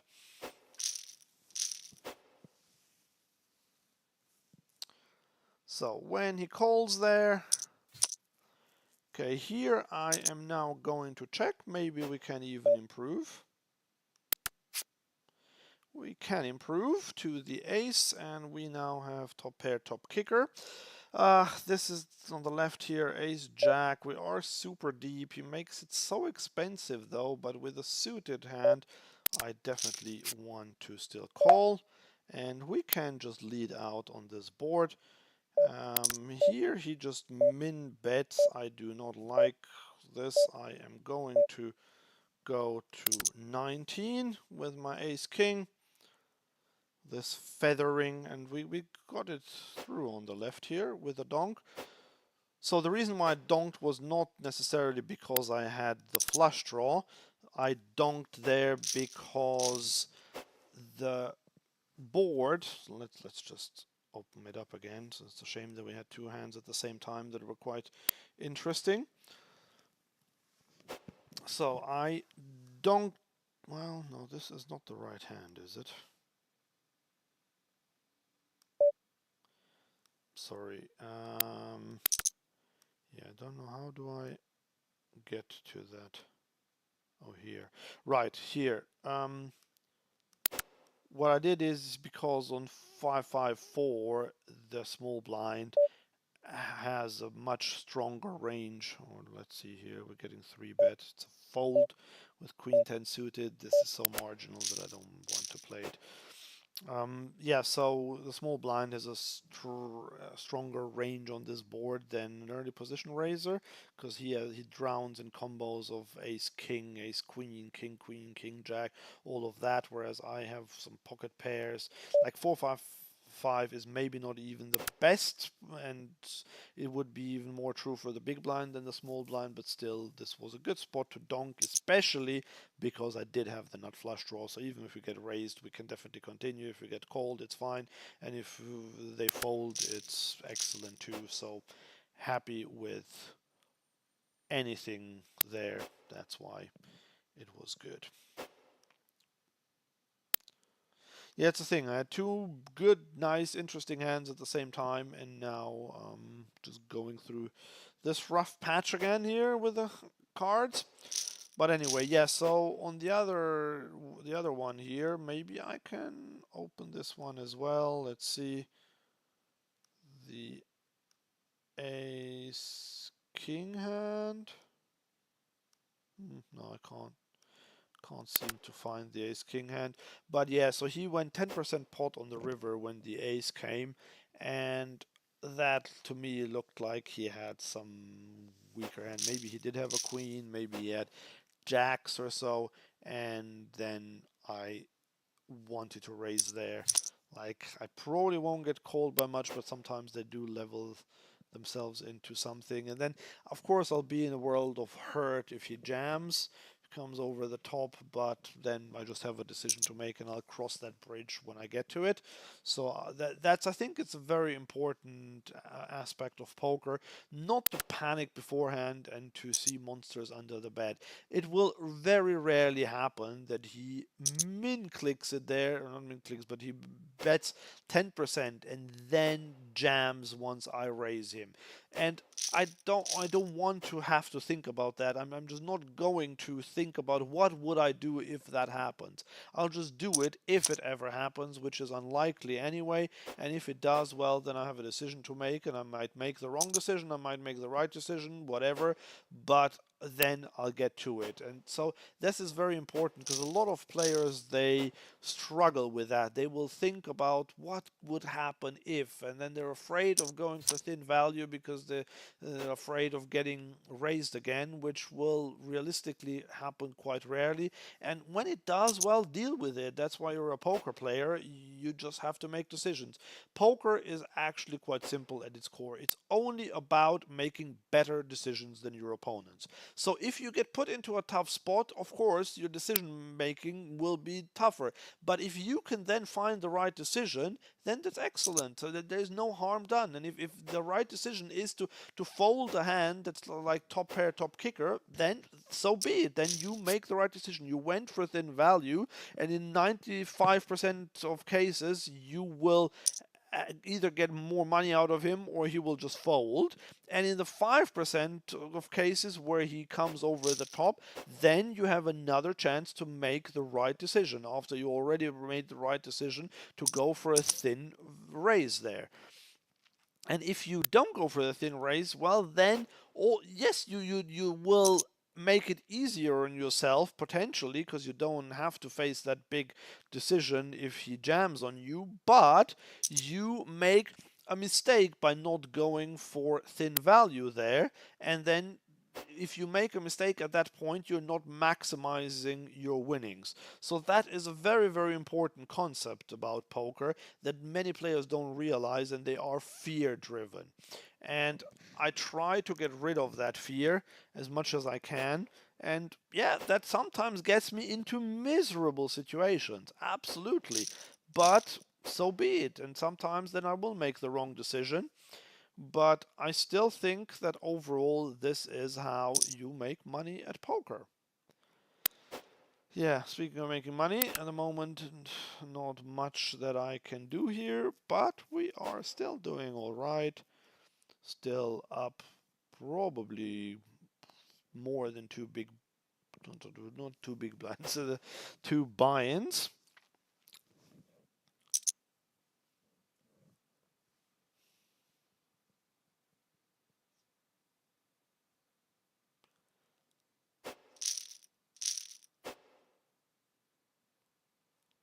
Yeah, so do let me know if you would want me to play more tables or to drop a table potentially. I could easily do four, I just think it would get a bit messy. So that's why I've started with two tables. Right here on the right, definitely folding queen 10 off. Here on the left, I raised ace 10 suited. And by messy, I mean confusing, not just like messy. Right, so we're getting a 3-bet again, this time by the button. He goes quite big, which I don't like, but we have, ooh, look at this. We have a cold call there. So I am going to call this one, fully aware that we might be dominated. And that's, the flop would be amazing if it had been all spades, but I don't really love this one. This is not great now. I will have to fold, unfortunately. So the thing is, yes, I have a gut shot, but the problem is that the king of diamonds is no good, really. So unfortunately, I will have to just fold. Would it have made sense to 4-bet there with some dead money from the big blind as a cold caller? Maybe. I thought about it briefly, but the problem is I would have to kind of jam there because he made it 10, he called the 10. I can't really go much less than 30, 33, and that's a third of my stack, and then I'd have to jam. And I didn't quite feel confident jamming ace 10 suited because if I get called, and there is a decent chance that I get called by one of the two players, and then I think I get called by at least jacks and at the very least, ace queen. And so I would really have to depend way too much on fold equity in that spot. And I'm not sure I would get that because the first player who raised to 10 big blinds, he might well have a decent hand, and even if not, then the other player might talk himself into calling there even with pocket nines or tens or jacks because he thinks that, well, he already paid 10 and I probably have ace king or so. So that's why overall I think calling was fine there, but then unfortunately the flop wasn't exactly what we wanted to see. Okay, here, okay, this guy who just 3-bet me quite big, he now limps. And on the left I am going to c-bet, even though this board is not amazing for me, but button versus big blind, I can get away with that. Um, Checking my option. Now going to check here, just checking behind. He bets one big blind now. This is quite annoying, but is there ever merit in doing anything else than calling? Oh, he had aces! What? Okay, I am gonna call here. And he had the 8, okay. He limped with aces. Okay, well, players tend to do that. Okay, and then the problem was that the board just came terrible for him, but also for me. I mean, I had a pair there, but I didn't go for thin value. I would probably have gone for thin value with a different run out, but like here there was nothing I could do, and he had aces. Excellent. So he won the absolute minimum, and not only that, he then also paid a rake on it, because if he had raised, everyone would have folded, and he would have at least won the pot without having to pay any rake. But now he barely won it, and he didn't get an extra penny in there, but he paid rake. Well, I mean, not that the rake is such a big thing at this point, but yeah, so he that's why I'm saying don't slow play aces, don't slow play big hands. That's what I keep preaching, and he did that there. Didn't get punished as such. I mean, as I said, if he had raised, he would just have gotten the blind, so it wouldn't have made much of a difference. But he almost lost. Like if I had turned two pair or trips there. Right here, we are definitely going for a 3-bet with ace king, because we are not the type of people who slow play.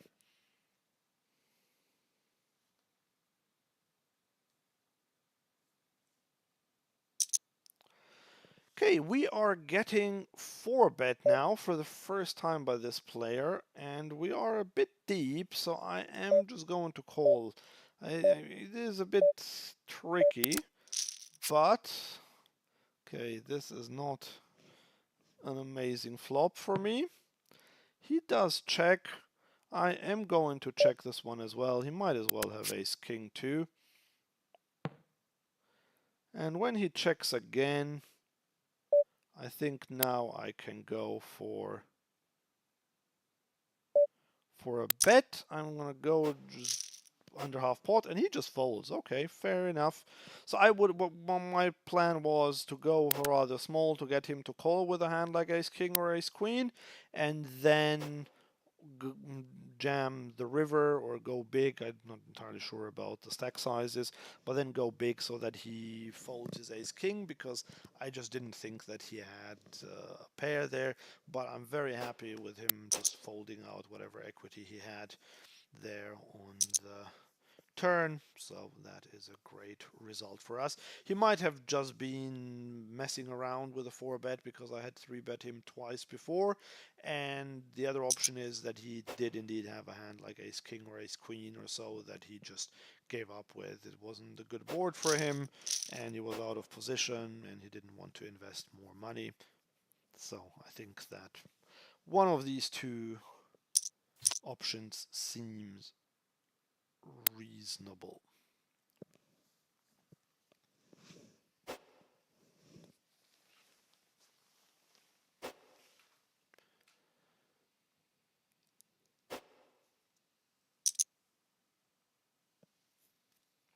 So I take it that no one knows why hijacks and lowjacks are called hijacks and lowjacks. They haven't seen any comments, but feel free to ask me any questions that you might have about the game, about poker, about me personally, about CoinPoker, about anything you would like. I'd be happy to talk a bit more about things that you actually want me to talk about, and I can do that best if you ask questions in the comments.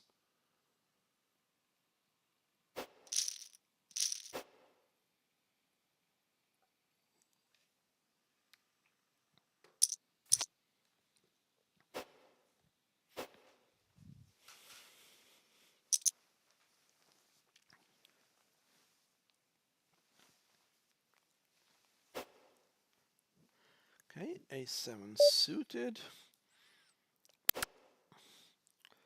with a min raise.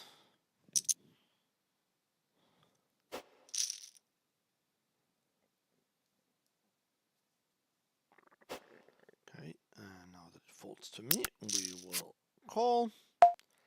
And all the times when we had... Okay, we can just check this one. No need to turn it into a bluff. Checks it again. I mean, we'll probably lose, but we still have some showdown value. Yeah, he did have the 5 there, fair enough. I could have, yeah, I thought about turning it into a bluff, but I thought I just had just about enough showdown value to check it down. But the thing is still, like, people, you might say, yeah, you lost there, and that is true. But at the end of the day, I put money in when I was ahead, and I didn't put any money in when I was behind. And in terms of pure poker, that's how you should do it.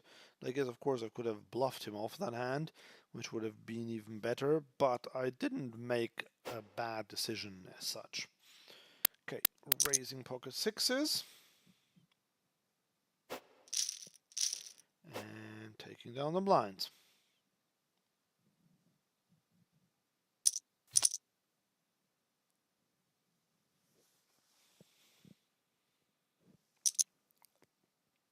Okay, ace 9 off. I would have opened this hand, but against an early position raise, obviously just folding.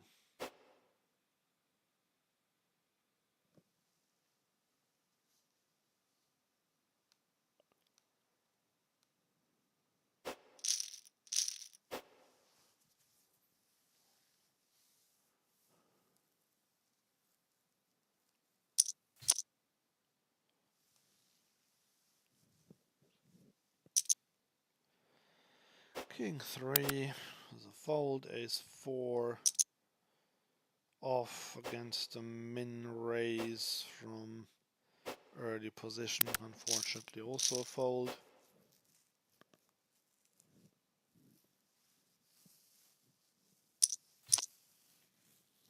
And ace 4 again, straight away. Is it even the same suits? No, different. Slightly different suit. At least the ace is different suit. So we can trust the RNG. It didn't give us the same, exactly the same hand twice in a row, although of course even that would be possible. And straight into the muck.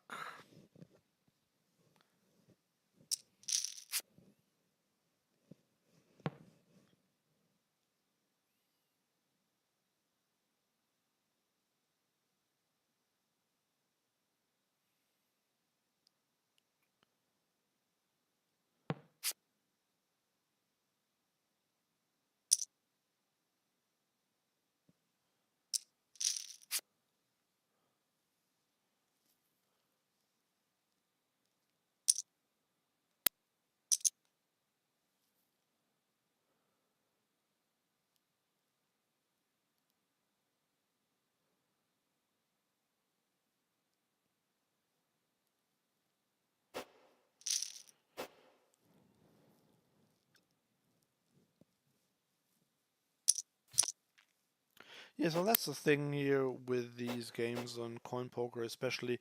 You can just wait to play good hands and people will make mistakes against you. You don't have to do anything too fancy. Like the odd lighter 3-bet, people tend to overfold because the pool is rather nitty. Not like live poker.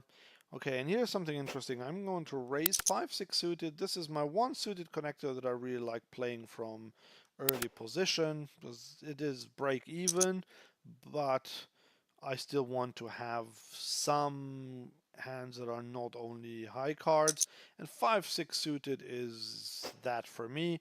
I don't want to play all the suited connectors from early position. Although, I mean, if everyone folds, I should just open any 2 cards, but of course, it's not always going to happen.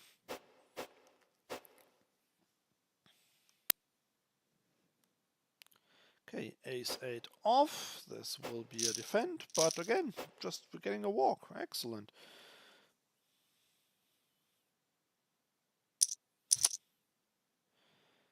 Okay, 7-8 suited.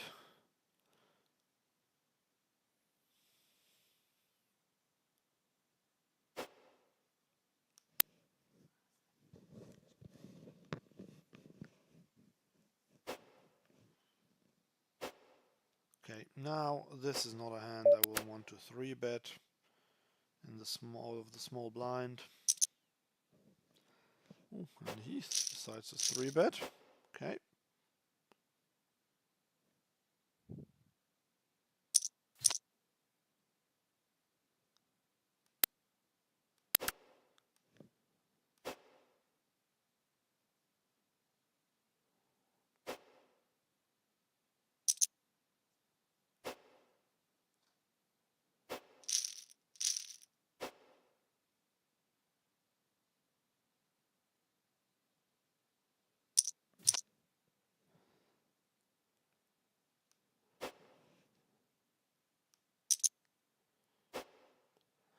Okay, 10-9 off against an early position raise.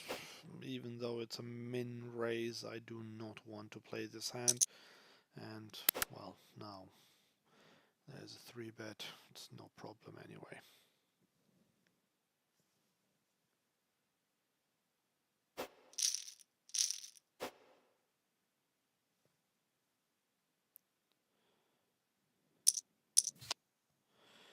Okay, queen 8 suited in the small blind.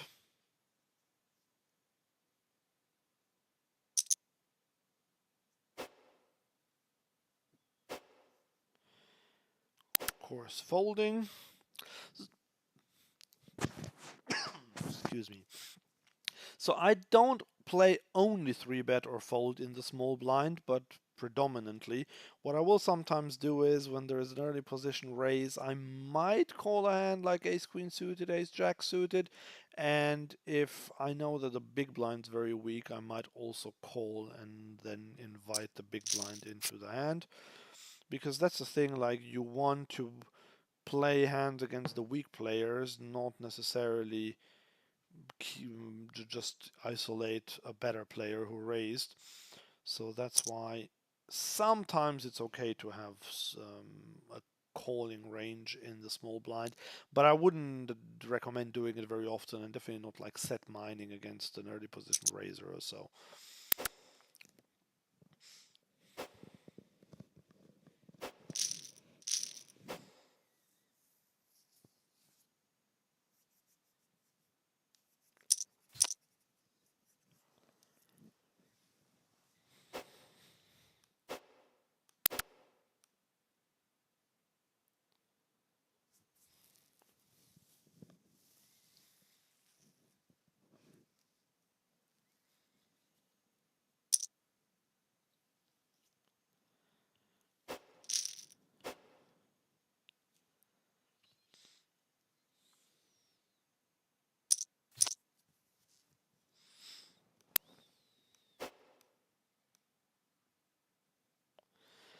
Okay, king 5 suited. This is kind of like a low frequency open in GTO, but I prefer to fold it from early position, because even though we do have the antes, it's still at best break even, and I just feel like I'm opening too many hands. Then if I start opening king 5, king 6, king 7, king 8, all of those suited hands from early position, so I prefer to only open the better ones like king 9, potentially king 8, and then just 5 6 is a suited connector, and rarely some other suited connectors, because at the end of the day you do not want to play too many pots from early position. You just hope to be in position, so I am okay with folding marginal hands in early position, and I think you should do too, especially in high rake environments. Now 25 NL is probably just about cuspy for that,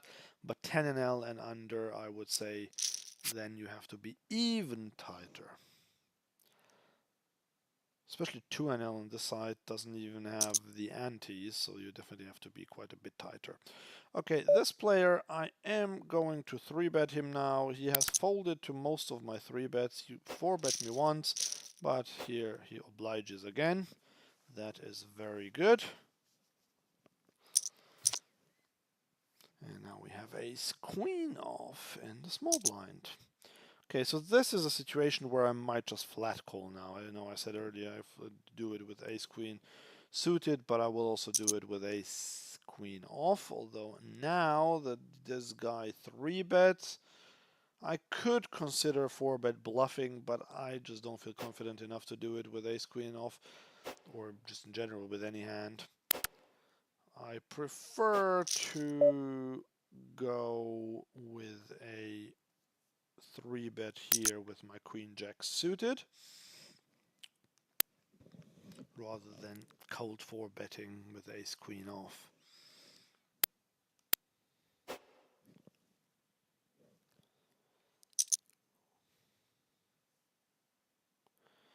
Okay, folds around to the original razor.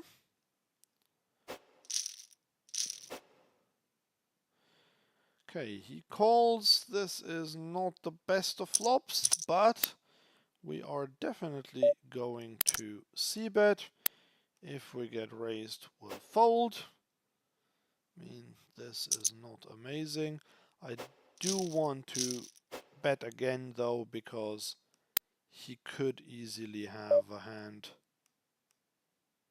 like ace king, ace queen, and yeah, I get those to fold by double barreling, because I just made it 33% on the flop, which means that any ace x hand will call there pretty much.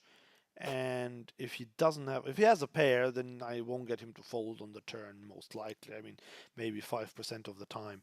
But if he doesn't have a pair and doesn't connect with the flop and there were only low cards, then he will fold out ace king, ace queen, king queen, any of that.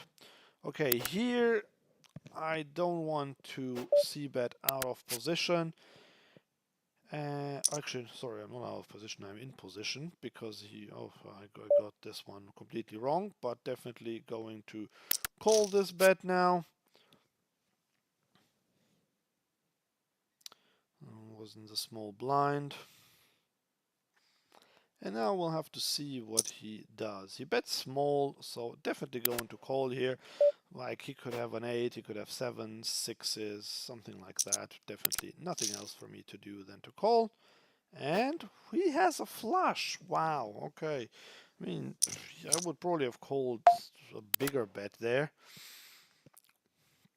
I let him get there, but again, I kind of didn't see it right. I thought he was on the button, and that's why I checked. I would have c-bet the flop in position there. I just didn't realize I was out of position. It was a rookie mistake. Will happen, but yeah, unfortunately, this is what's going on.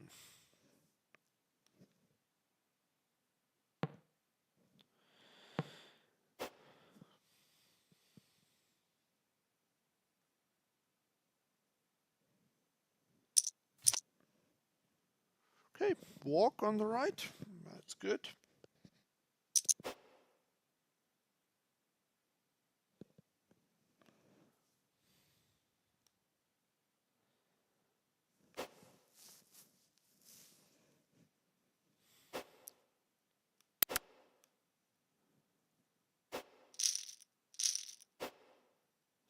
Okay, a7 off against the min raised from early position is just a fold.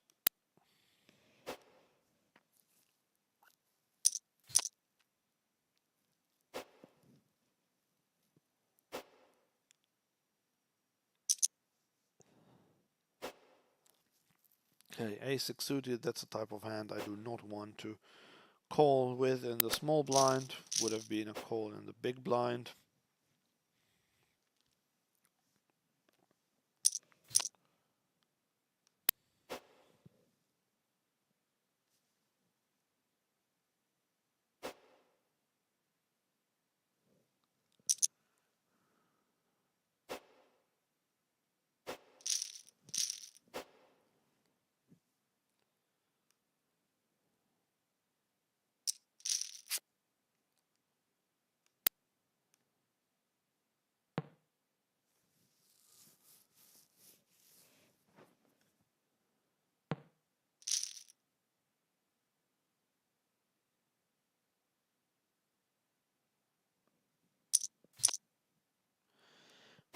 at eights.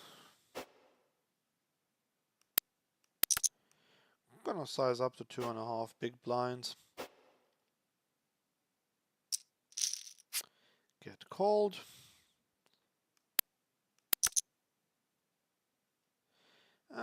Could go either way. I am going to c-bet small. If I can get the hand like king 10 to fold, that's fine.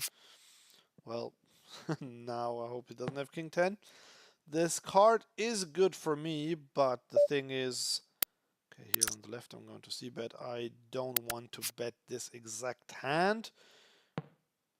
And when he checks again on the river, I think it's a bit thin to go for value here.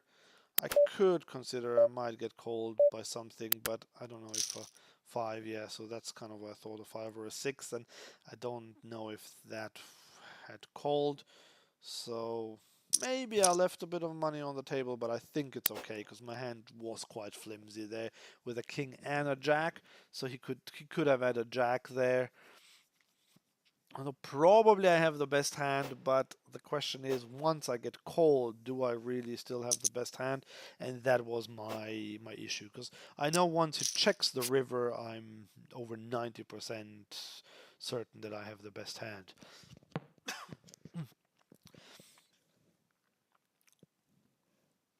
So here, yeah.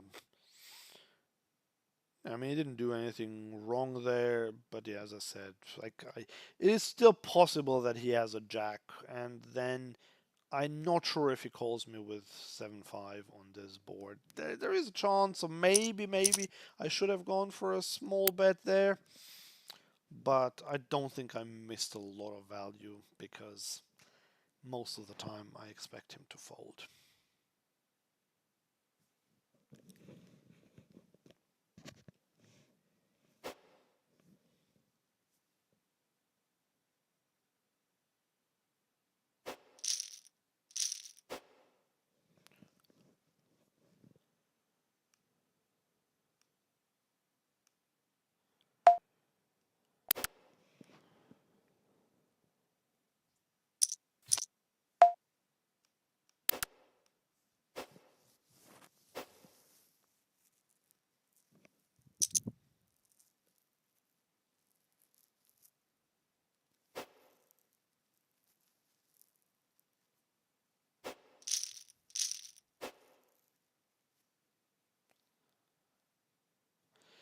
Okay, this is an interesting one now. 9-8 suited. If it folds around to me after the early position player raised, I could either call or 3-bet, and I think this might be the one time where I will try to 3-bet. If someone calls in between, then I will just call behind. But yep, this is the thing. I haven't really done much 3-betting out of the big blind today. Especially I don't think I've 3-bet anyone else except for the small blind while I was in the big blind. So this was a good one to go for. Especially against this player who seems quite fit or fold.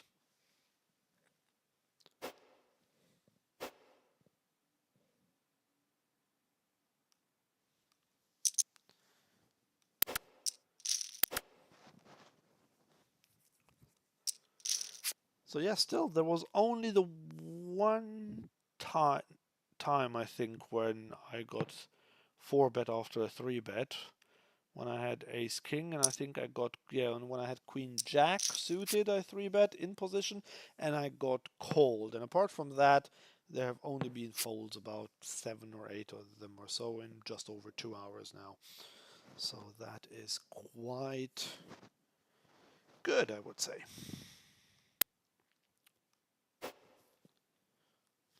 Also, I haven't had really big hands there. I had kings. Actually, no, with the kings, I also got cold with when I 3-bet. Yeah, that was the one time. But yeah, I had kings, I had queens, I had ace king twice, I think.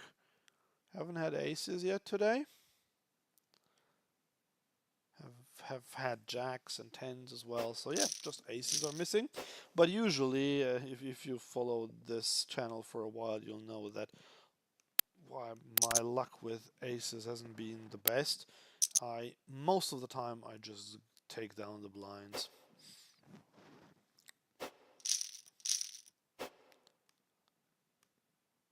So you wait for aces all day, then you get them, and just everyone folds.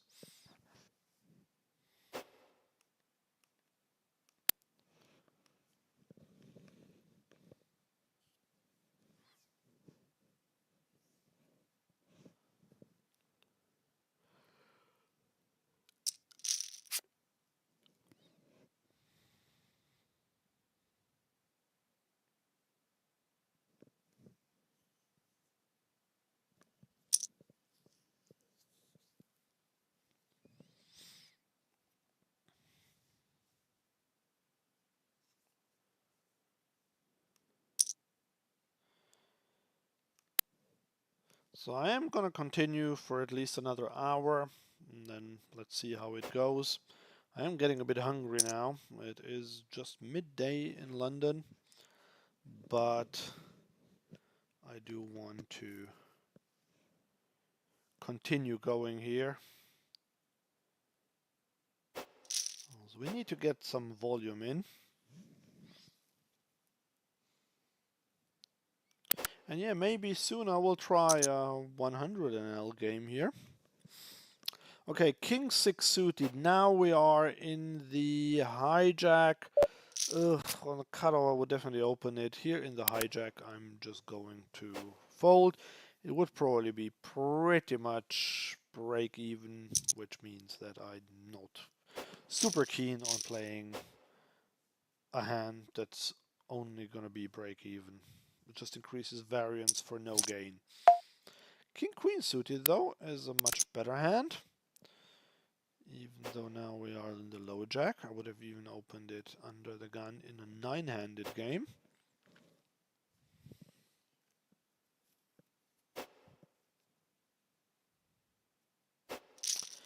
But folds around.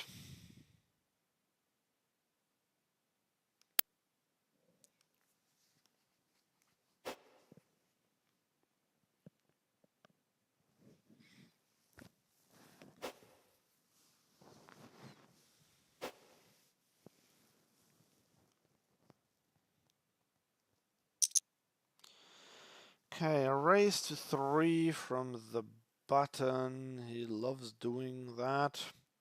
Jack 10 off is normally a call, but I am gonna call here now. Against this bigger size, it's not really necessarily a call. I think it's quite break even, but I folded quite a few break even hands, so I decided to call this one and just bricking once again. I've just missed a lot of flops today, especially when I was the caller. But now we have ace queen off, which we have raised on the button.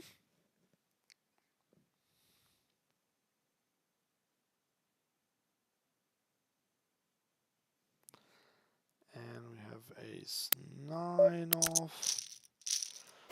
No action. Some action with ace queen though. Not loving this flop.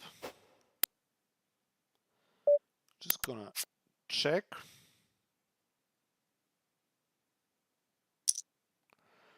And he overbets. When he overbets, he's telling me that he has a really big hand. So I am gonna let him get away with it, but I think he was probably stealing. Because if he has a 10 or a 7, he just wouldn't go that big. But the thing is, it was an overbet, and then I don't know if I would want to call another big bet on the river. I don't know the player well enough to do that, so I just gave him the benefit of the doubt here. I would guess that in GTO terms it's quite neutral anyway, quite break even what I do there with ace queen.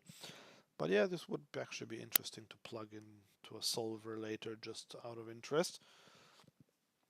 Not that I think that anyone's playing GTO here at these two tables. We're Do you think these guys run Pile Solver in their lunch break? I do not think so.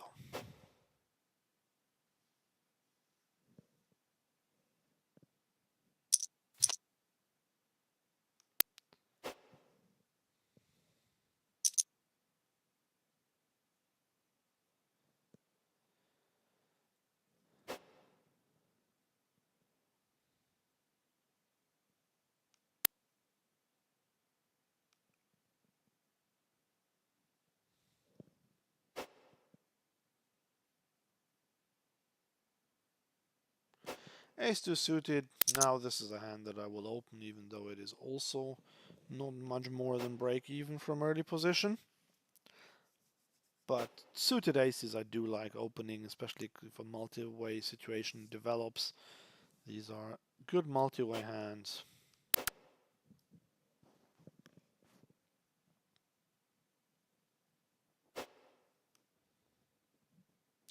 And, well, everyone folds. Good for me. Pocket jacks in the big blind.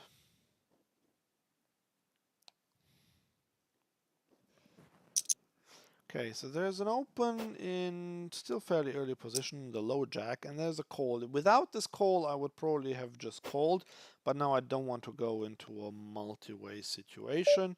So what I'm going to do is I am going to actually 14.88, going to squeeze with my jacks.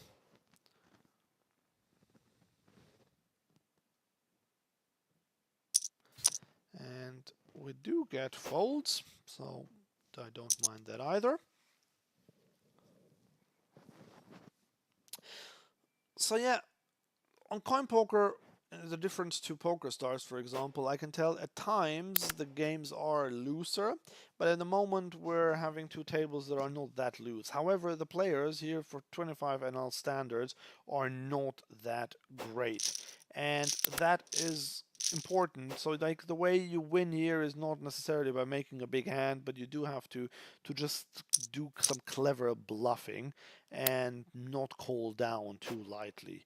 That's another reason why I kind of folded the ace queen earlier there against the overbet where I only had ace high on a scary board, even though this exact player Mike here might just have been getting his hands into the cookie drawer.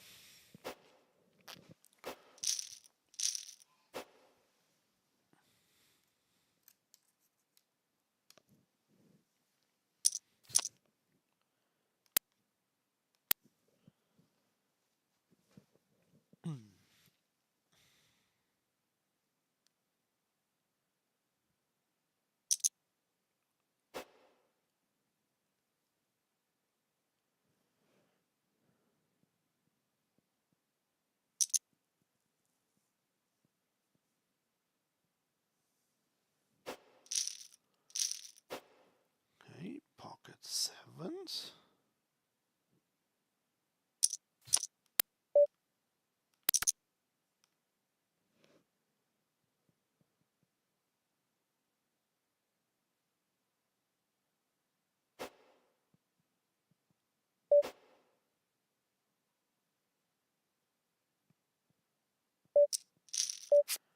Oh, missing this.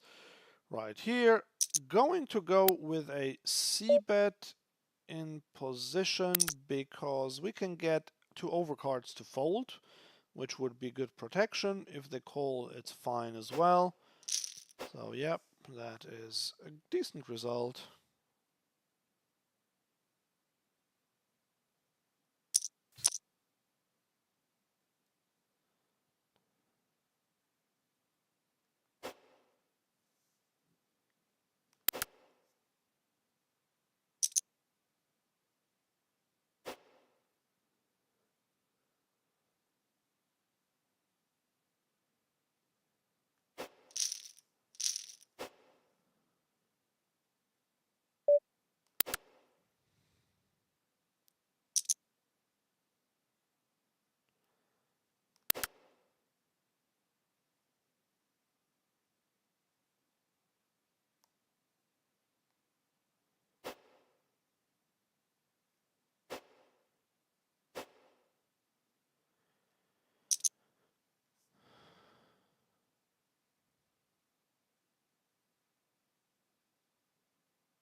5, not really a hand I want to play.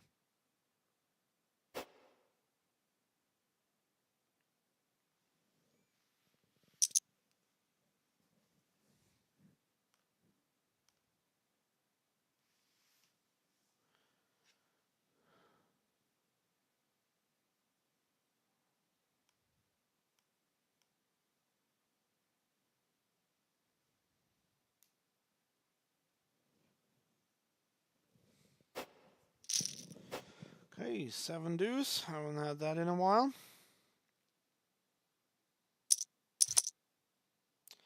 And 10-3 off. Can't say I missed seeing that hand. But we win. We're gonna walk with it. That is excellent.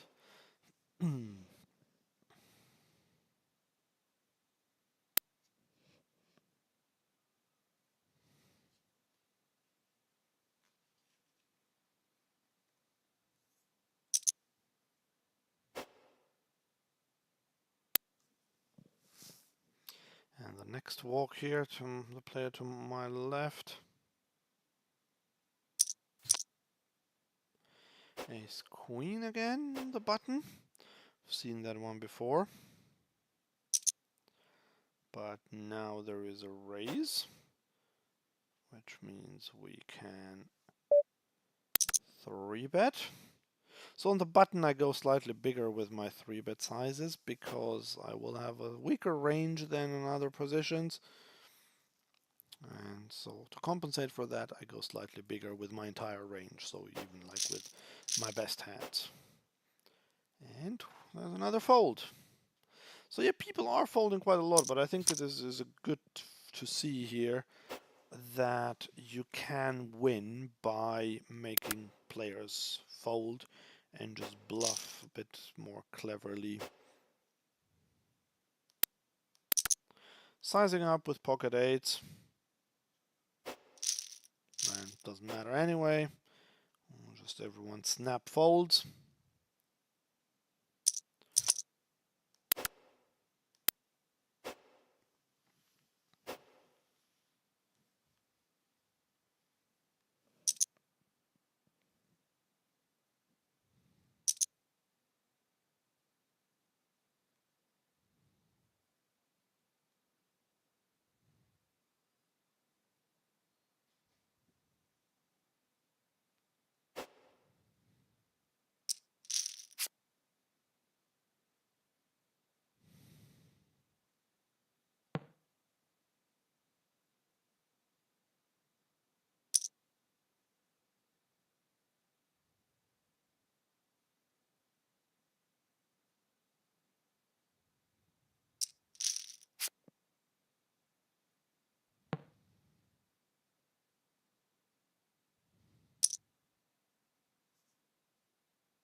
Okay, sorry, I'm being a bit quiet now, but again, there is not much happening, so I hope we can get a few more interesting spots here.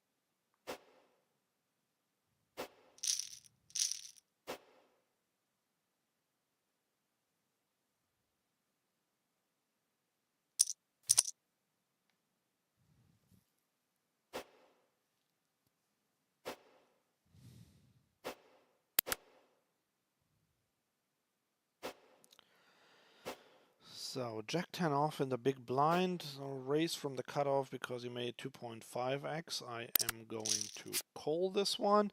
And once again, like this is almost the identical flop to last time when I had Jack 10 off. But this time he just... Okay, what am I going to do? I'm still just gonna give up. I could have overbet turn and river, but I don't want to. I have so many bluffs there that if a capable player will just annihilate me. Okay, now we are gonna call this ace-5 suited, and this is not a bad flop. Going to check raise if he c-bets, which he will probably do. He c-bets quite big though, so I'm not going to check raise now. I would definitely have done it against a smaller size, but I'm just going to call here.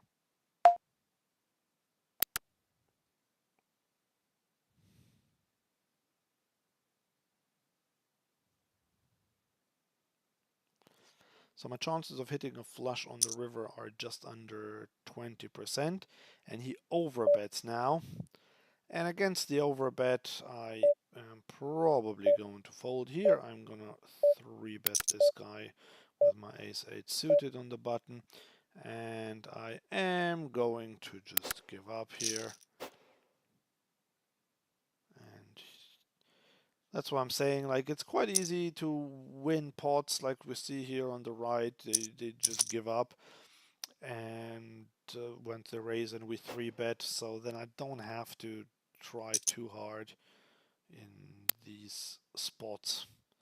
Could have still gone for the check raise there against the big bet size. To be fair, that would have alleviated some problems.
Okay, ace deuce off will not be a hand I'll play.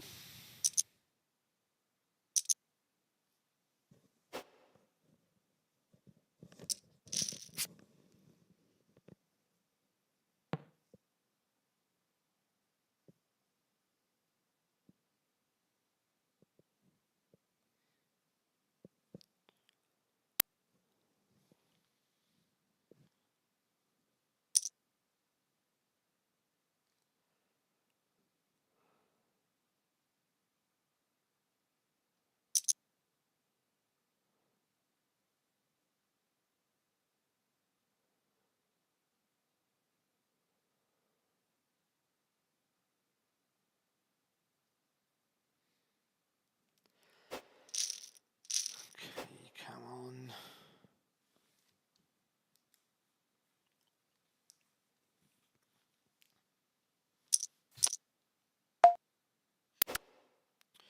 King 8, king 4, not really playable hands.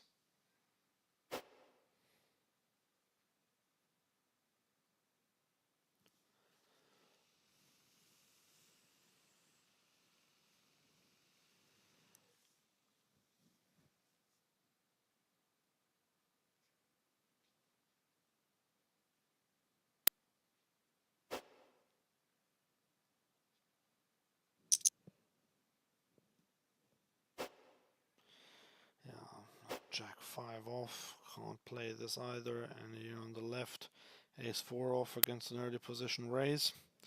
Not much I can do with these hands.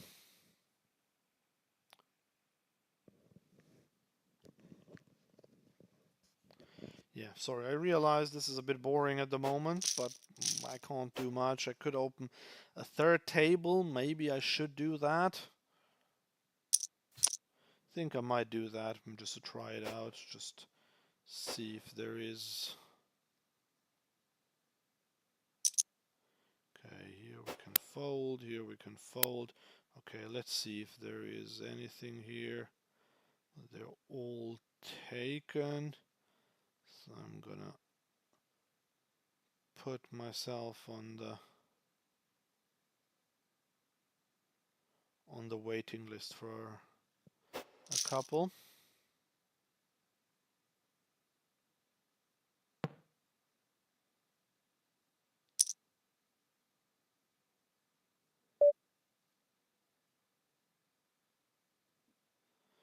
Oh, 8-3 off. That's interesting. Yeah, so I'll put myself down on the waiting list for a couple of tables, and I will join at least one of them to make the action maybe a little bit more interesting.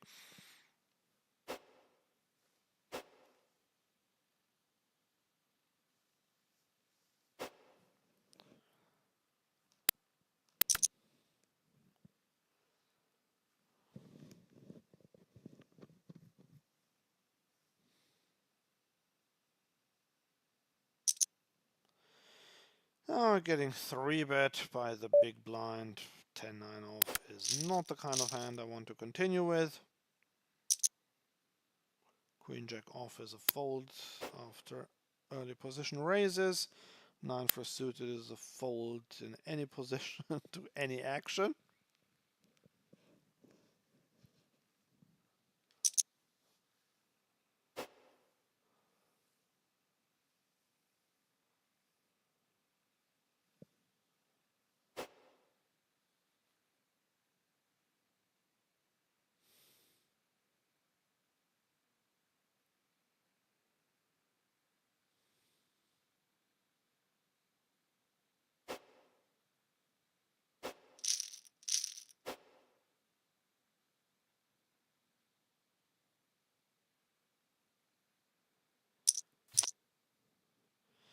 Oh, I'm being spoiled with 10-3 offsuit today.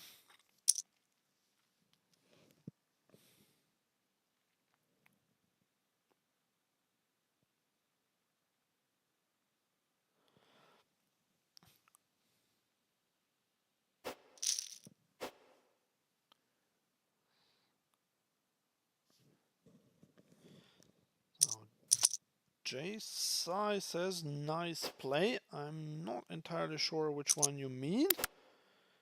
If you could clarify this, but I will say thank you either way. But yeah, I don't know which play you mean.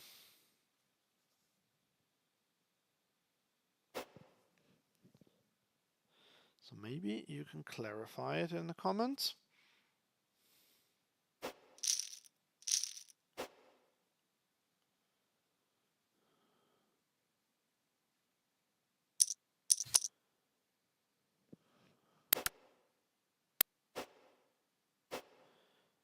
And just bear in mind that I don't see the comments in real time. I see them about a minute and a half delayed or so, because I have a delay here in the stream, because obviously I don't want my opponents to just see my whole cards if they play at the same table. And because of that, I stream with a delay, but that also means that on my phone where I'm monitoring the chat will appear with that delay.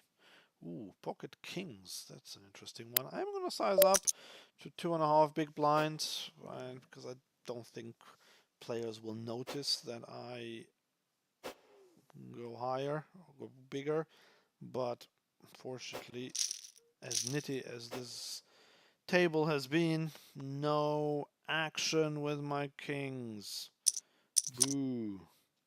Okay, king jack we will call against the under the gun raise, and this is one where I will lead out, and now I am going to go bigger. I don't think I need to overbet. He calls again. And now I can, now that the flush has come in, I think I can overbet this one. We're having the king of spades. And we get the fold. I mean, we got lucky there with the run out, obviously. But I guess we had some equity. The king and the jack were probably good as well. And then once that flush comes in and we have the king of spades, I think that is a mandatory bluff there, and I have to go big to overbet. And it worked out.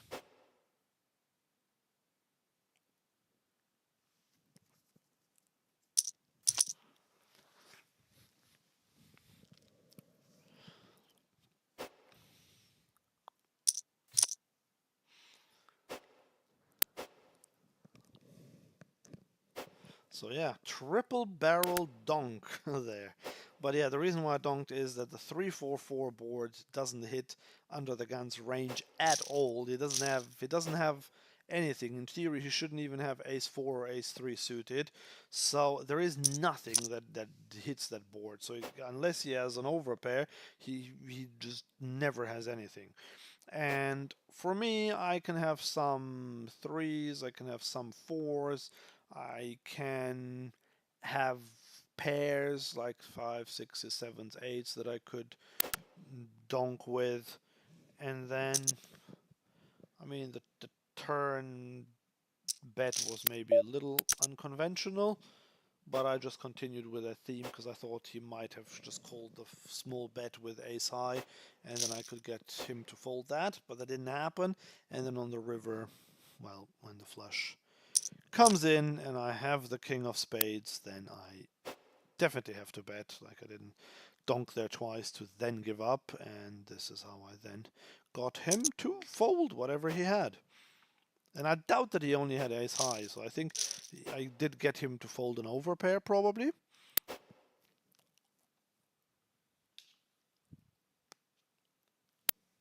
But an overpair, especially if he doesn't have a spade, is just not worth that much. Like against a triple barrel, and like you could say, okay, I was bluffing on the flop and on the turn, but then the most likely candidate for bluffing would be a flush draw, and that just got there on the river. So that's why. Okay, so we have a new table now. We'll play 3 tables, but it'll take a while because we are on the button and I'm waiting for the big blind to come.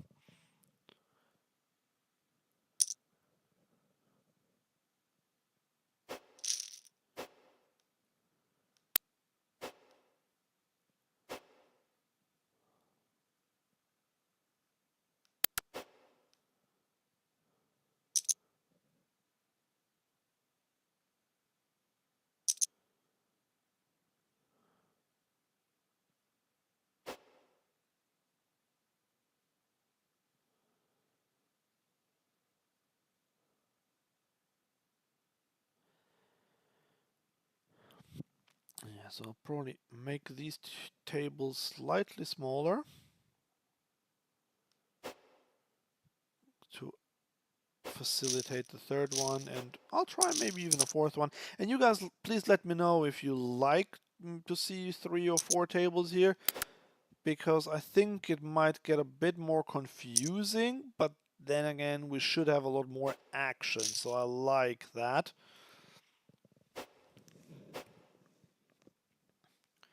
Actually, I don't want to make tables that small. I think I'll prefer to keep this one as big and then just move in between them, because hands don't happen that quickly anyway.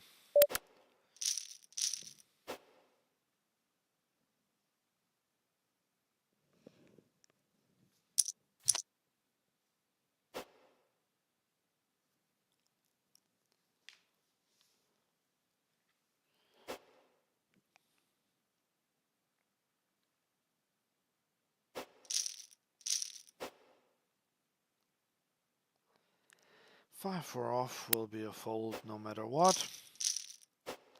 9 deuce off will be a fold no matter what. And soon we'll be able to play on table number 3 as well.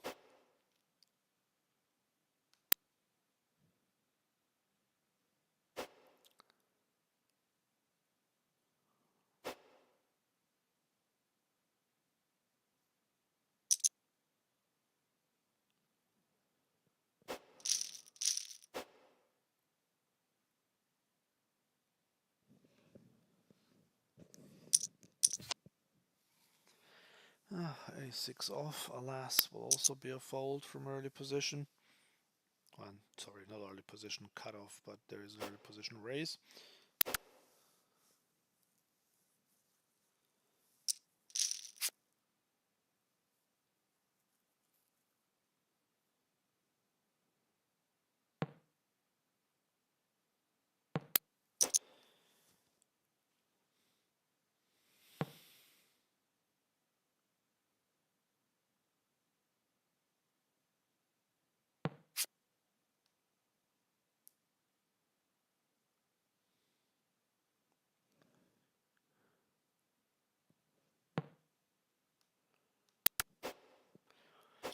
Okay, now we will join the third table.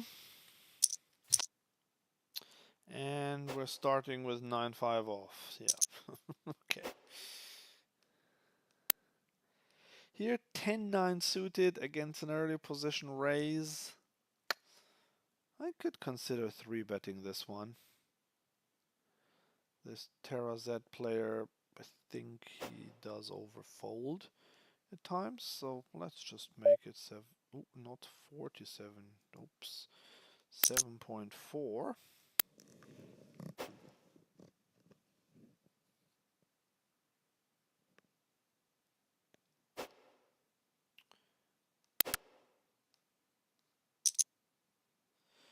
Oof, and a cold 4-bet by the big blind, and we only have 10 high. We are in position, we're getting decent pot odds, but that the ace, he's got aces, kings, and so on in his range. I will just fold this one. Also, we're not super deep. So sadly, second time today that I got cold 4-bet after a 3-bet.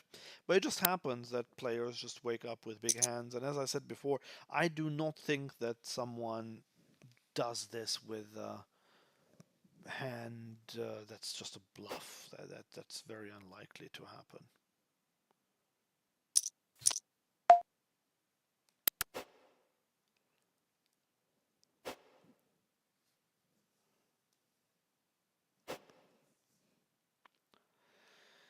Queen 10 on table 3. That we can open. And we get 3-bet straight away by the button. Have to fold, but we'll keep this in mind. Like a whale. 3-bet me. Jack 8 suited and the hijack.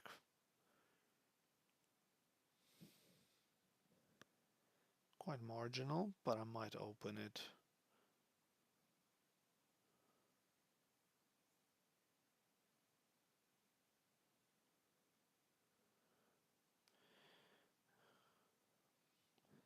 If they can ever decide what they want to do. This guy's been tanking for 30 seconds now. I mean, obviously he's not tanking, he's just not noticed that it's their turn. Ace-8 off is a fold against, well, this is the same guy who's tanking here, he raised here. So we got him on all 3 tables, so God knows how many tables he plays at.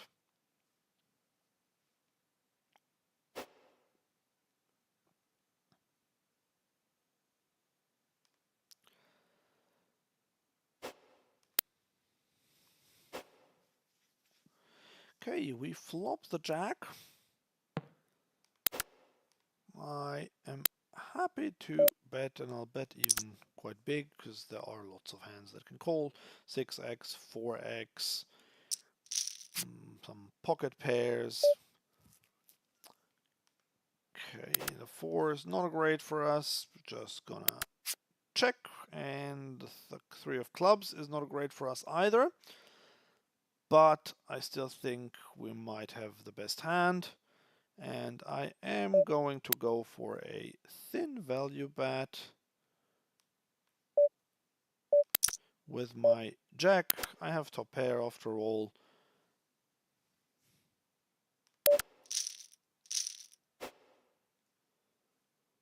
Don't think he will bluff raise me. He calls and he mucks. Yes. Oh, that was a good example for a thin value bet.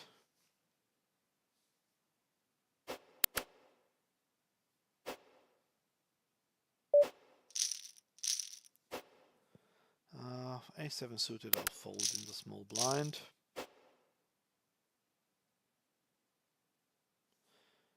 $69, I will fold.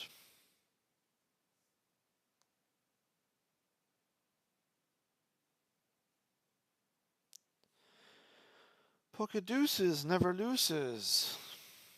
Well, if that were true.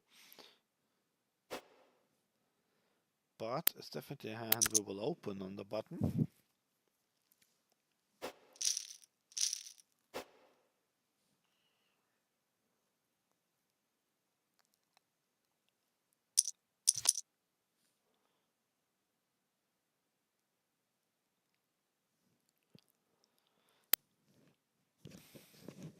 So yeah, it's going all right. Been playing for almost 3 hours now. Let's keep this going for a little longer.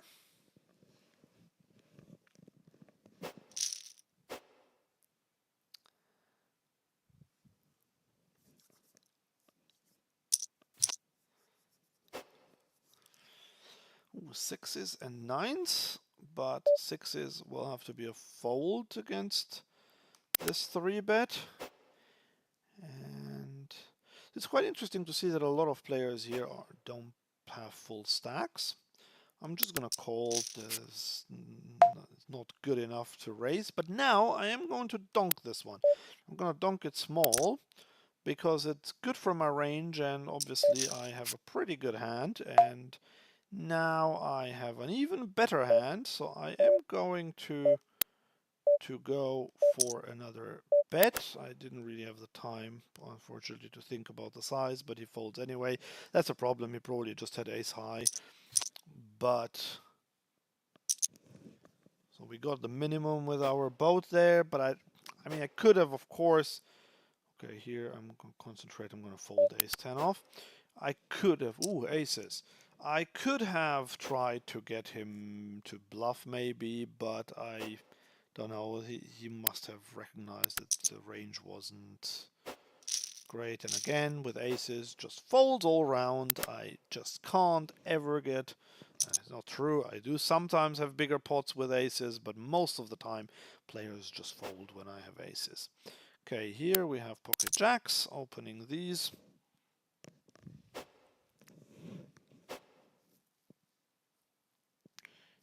we have ace queen off. Right, the jacks. He now donks there. That is fine. I am going to call. And the 5 pairs. He now bets fairly big. That's okay too. We are going to call this one as well. And the 6. He checks, and we will check it back. No reason to bet. He had ace 10, top pair, top kicker. So that was pretty good. Here on the right, table 2, going to call ace jack. And we flop second pair. He c-bets. That is fine. We are going to call. And the other jack. Now I am going to donk again. I'm just really in donking mode here, because this is a good card for my range, and so I will bet it. And also it means that I can get to do that. And now I'm going to overbet here on the left. I'm just going to fold. And here I'm going to overbet this one with my jack, because if he has a king or a weaker jack, he will definitely, or not definitely, but probably not fold. I think with a jack I can't see him folding. King might fold. Fortunately, he does find a fold there in the end. But I still think like I played my range, and in this case, like, yes, this was maybe a bit too GTO-y what I did in this situation to donk there on the jack. But if he had a king there, like he definitely called, and he called anyway, ace 4 off, I will fold. So I think that was the right thing to do.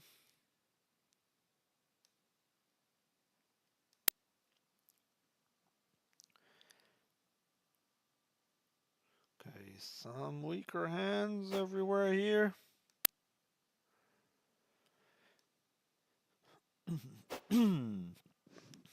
Okay, I'm probably going to play for another half an hour or so and then call it a day. So just stay tuned. There will hopefully be some more interesting hands.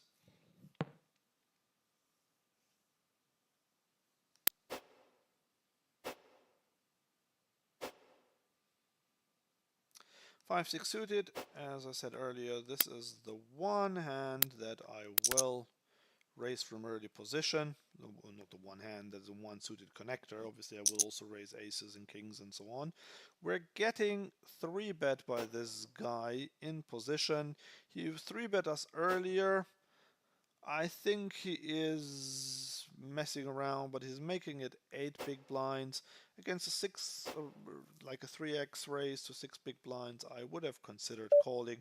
Here I will just fold it. You can call there, but I think against this bigger size it's not really profitable. But that's fine. We just know now that he is probably like on the looser side when it comes to 3-betting. Let's put it this way. As he's already 3-bet us twice.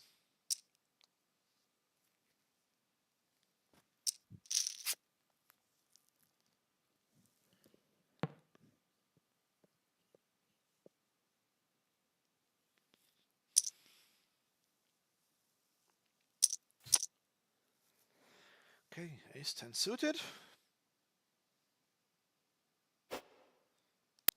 This is one we can definitely raise in the low jack.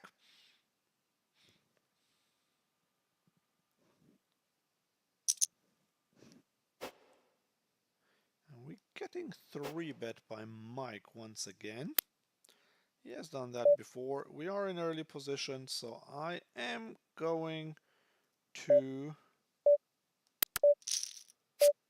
4-bet this.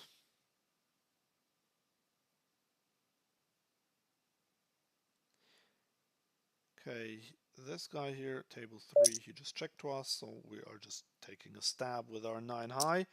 And he makes it, like, look at this, he makes it 49, which is not great. Here I'm just going to bet bigger now. Okay, so I need to call 25. He just almost min clicked it. I'm definitely going to fold now. I tried, but when he makes it 49 there, that's basically aces or kings. I just don't see that being even ace king. To be fair, I'm not even sure if that's kings. That is aces specifically. Here, okay, this guy, we are going to limp because he's quite aggressive and I could see him bet, which he doesn't do, but now got ourselves into a bit of a pickle. Well, we have ace high, but he has no interest in continuing with this, so that's fine. Okay, yeah, so this was our first 4-bet that went wrong here on table 2, but that's fine. We had a few that went well. We can't win them all, can we? So a pocket force is a raise, and ace 9 suited is a call. And look at this flop. Right, this guy now 3-bet us again. And now I am going to put in the 4-bet here, and here I am going to check raise. And yeah, pocket fours is not your traditional 4-bet candidate. Oh wow, he now jams on us as well. But I thought against this guy who keeps 3-betting us, I would do it. Now I will have to fold, of course. So yeah, this hasn't gone according to plan, but I still think pocket fours is fine to raise there to 4-bet. If he has a hand like ace queen, ace king maybe, he might call there, and then we are ahead. And yes, it won't be easy to play, but at least it's a 4-bet pot there. And I just didn't want to call. Now we are looking like we're super aggro here, because we're raising once again, like 3-betting. Like 3 hands in a row. I 3-bet, 4-bet, and now 3-bet again. And now this guy cold calls the 3-bet. Okay.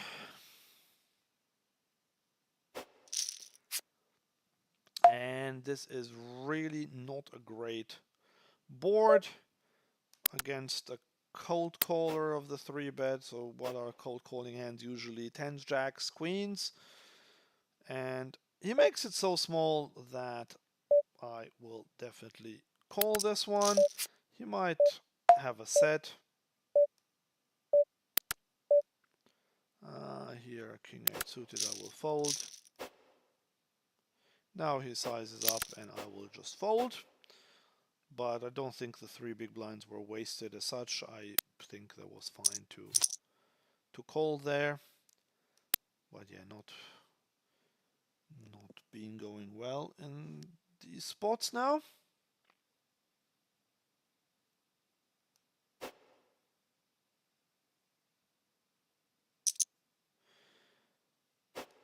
Okay, the pocket sevens on table 2. I'll probably play them. Yes, we will. Ace jack off on table 1.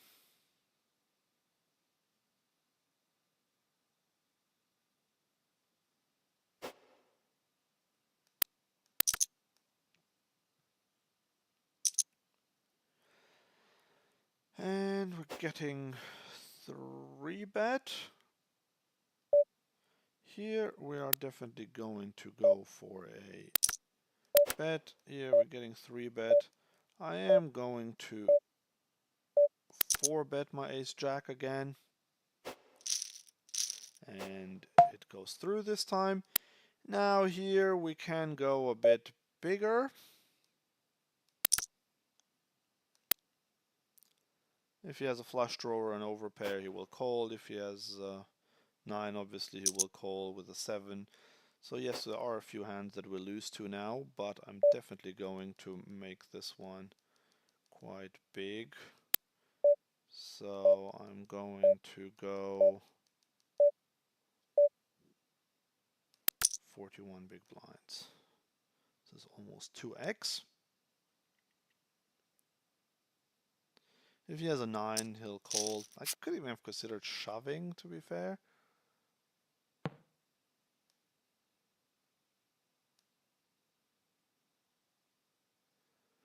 I didn't really have the time, because like, if he has a 9, he will probably even call a shove.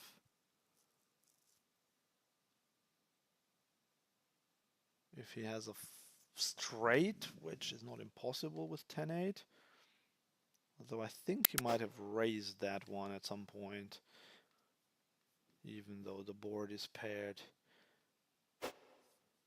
But yeah, he's definitely tanking, because he knows that I'm saying I have a boat here, but I could also have a missed flush draw. So there is a chance that it calls, and it does call, and we win. This was a really nice one.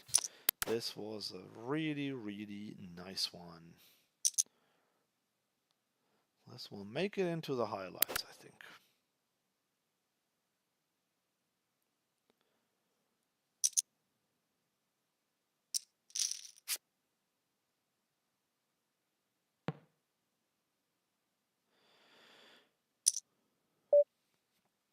Okay, pocket aces once again.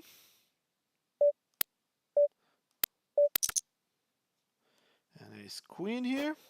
Well, now the guy doesn't 3-bet me the one time I have a hand, and probably everyone will just fold once again as usual. No, the guy calls, okay. Can go either way. I'm going to check now with the ace of hearts specifically. He now bets fairly small. I'm okay to call this. Here I also call, and this is pretty good now to have a set, even though flush is possible. And he overbets, which is interesting, I will call with my set here, but he might have a flush.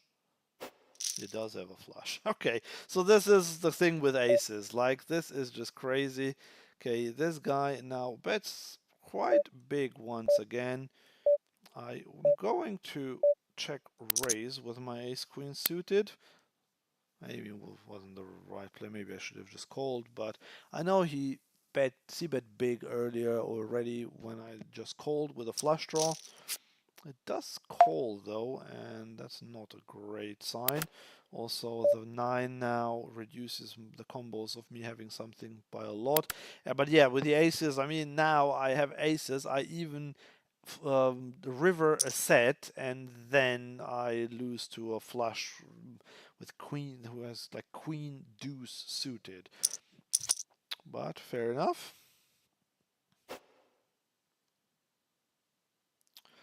Okay, he makes it quite small now, so I have to be good 20% of the time, and I don't think I am, so I will just fold this one. It was worth an attempt.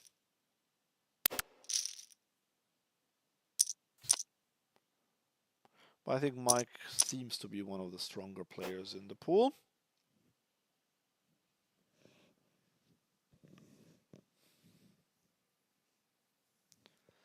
Ace 3 suited is just about an open on the button with the ante. Not expecting it to be super profitable, but, well, it is now that everyone folded.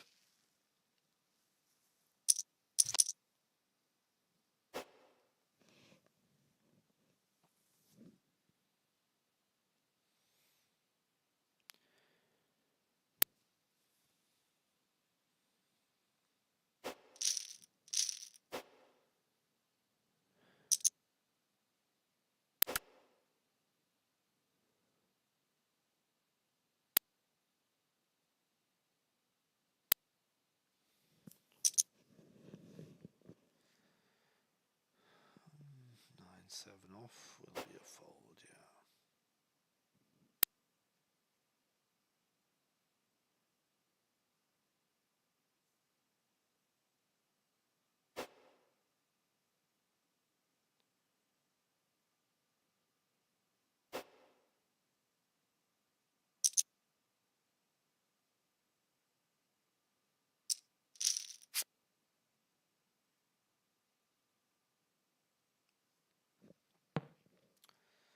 So let's hope we can make a few more interesting hands here.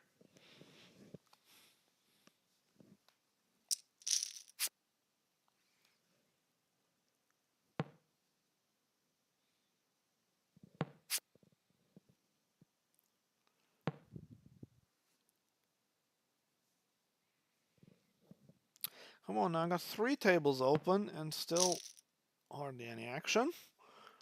But now, well, I had action when I had my aces. Okay, ace deuce suited. This is a hand we can work with.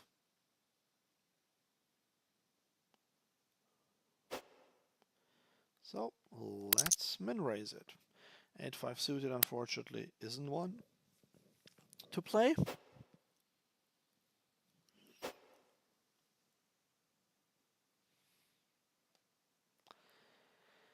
Okay, getting 3-bet by the small blind. That's an easy fold this time.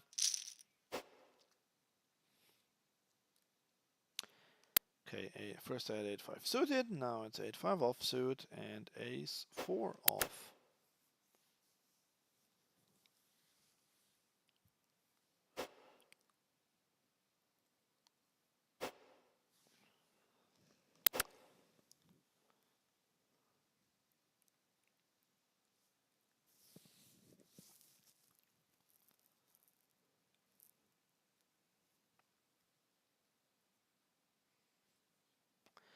Okay, from 8.5 to 9.5.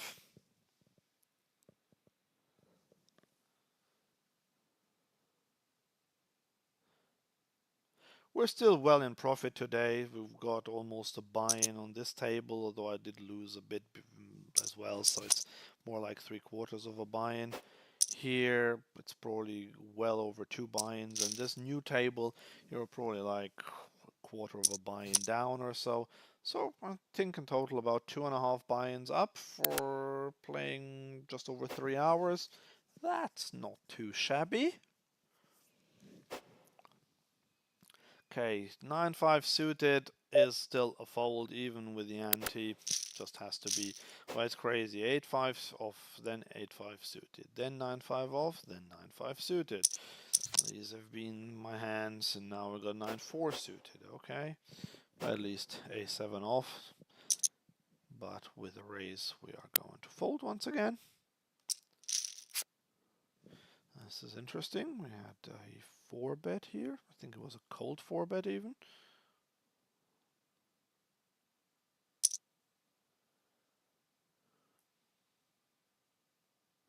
Yeah, you can see by the sizing who the regs are in the game. So I think S-Bill is a reg and Mike is probably a reg.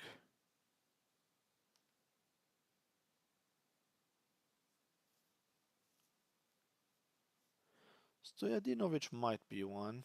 This player here and also in here who just raised this flop bet. Let's see what they did with queens versus Jack 10 of spades. Ouch. Okay. So he won the first one and he'll also win the second one.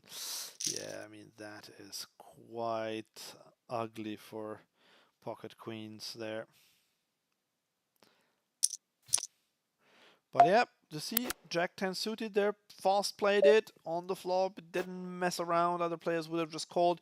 He just raised and got it in against queens without even a spade. So that's how you have to do it. Do not slow play, just go for it when you have a good hand. Okay, now King 10 of spades and on both of these top tables, and both times there is a raise, and probably both times we will 3-bet. Because if we do it once, we'll do it the other time as well. Once we're on the button, the other one is earlier position here on the left, so this one is a bit juicier or dicier. But on the right, we're getting it through. That is good.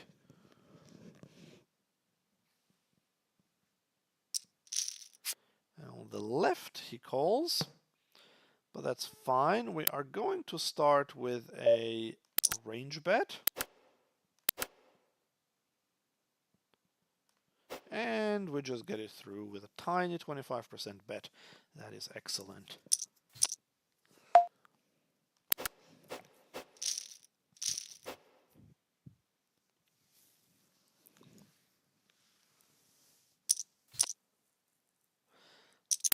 Five, four suited. I'm just gonna fold that one. Yeah, so guys, this is the last chance for today to ask me questions.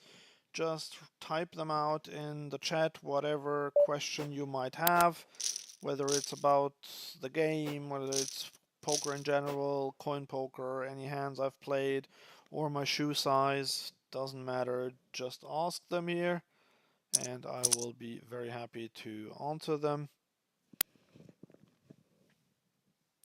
Otherwise, I'll just be rambling on about what's going on here at the tables.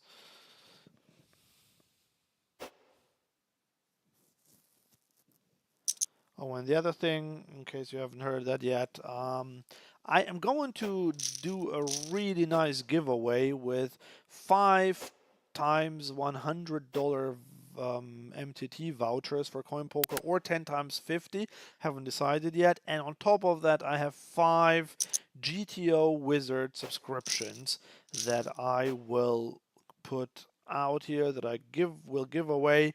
that will happen in a draw. I haven't quite decided yet how I will do all of that, and some of it I'm definitely going to give away on my other channel, Live Poker Guide. So make sure to subscribe to both and just watch out this space. I will probably make some community posts about that as well when I decide what I will do. And yeah, like you see, there's not a lot of competition for these at the moment. I don't have many viewers, so you will have a pretty decent chance to win some of that.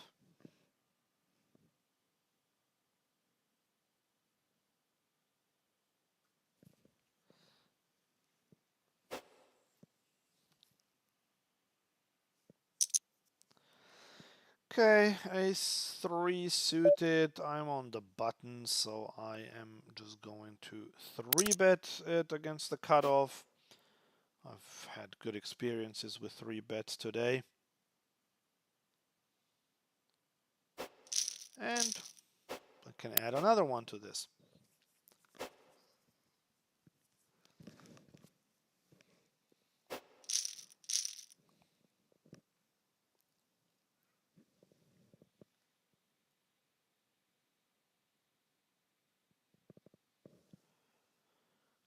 Okay, now a7 suited against this guy. Here at table 3, we're going to raise. And this is marginal here with a7 suited, but I am nevertheless going to raise. On table 3, I'm going to fold. And we get it through again here. Excellent. Even against early position.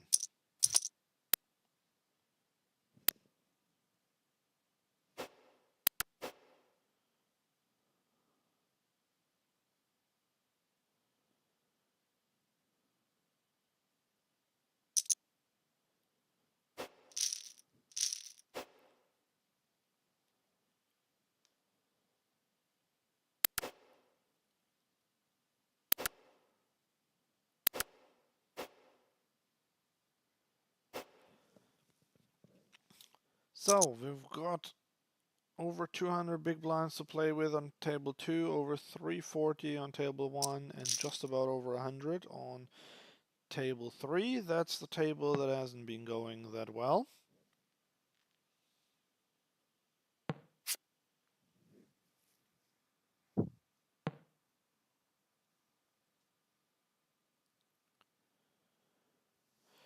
Yeah, so what I haven't really been able to do yet, because when I play on stream I can't really do that very efficiently, that is to tag players, to write notes about them, although I should actually do that more. But especially now with 3 tables on, I can't really do that very well.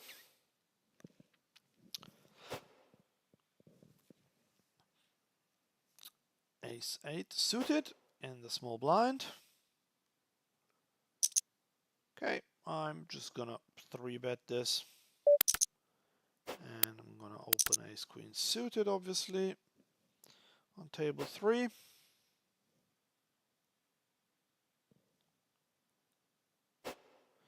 we get a fold again, table 1. That is excellent news.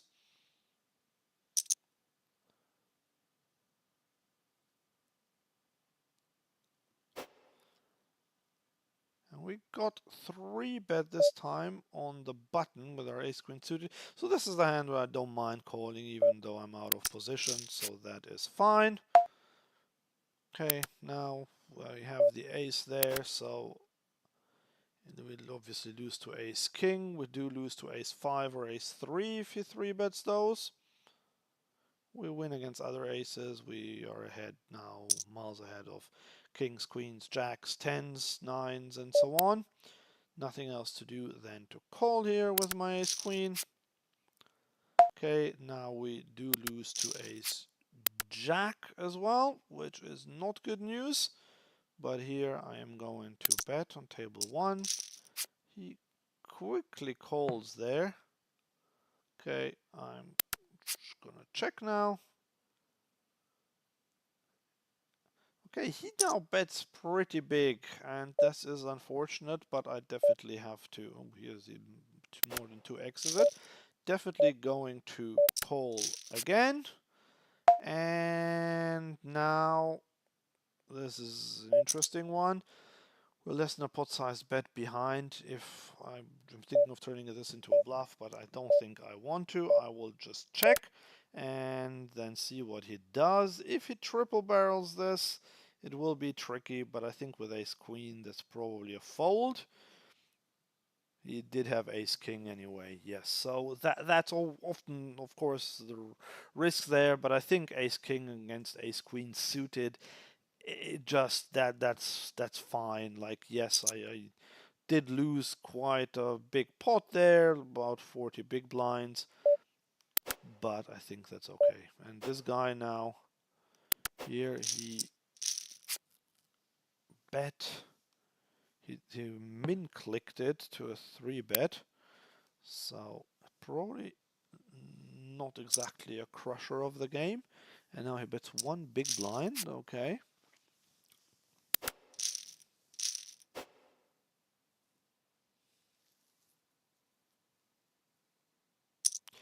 Okay, so I will make this the last orbit.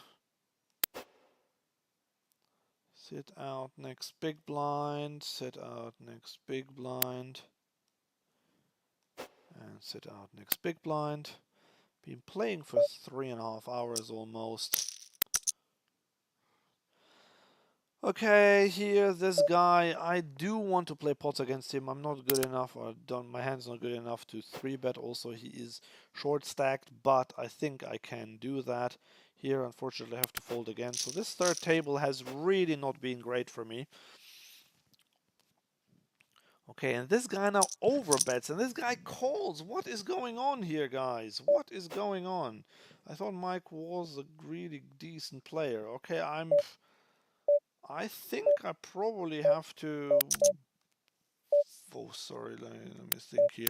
I probably have to let this one go. It's crazy, but an overbet and a call of the overbet, that suggests that like they might have big hands there.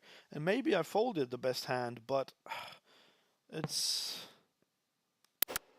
Look at this guy. He continues overbetting, although he's just so short stacked.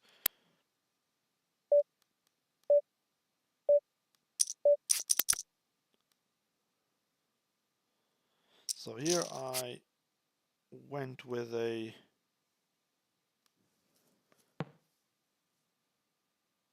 half pot sized bet there.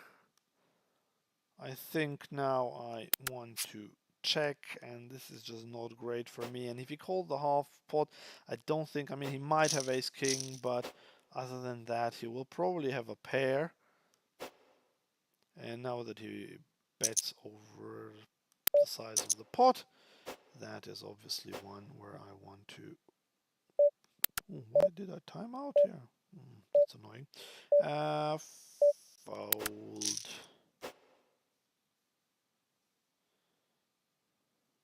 Yeah, this table 3 has been going absolutely terribly.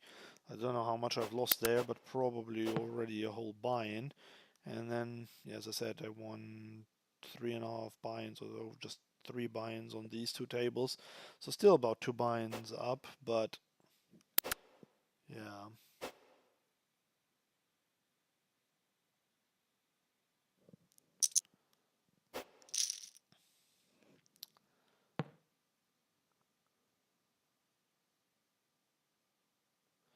So I missed my button now. I don't know why. I said I was ready, but somehow they're not letting me play. So anyway, okay, I'm just gonna close this one down.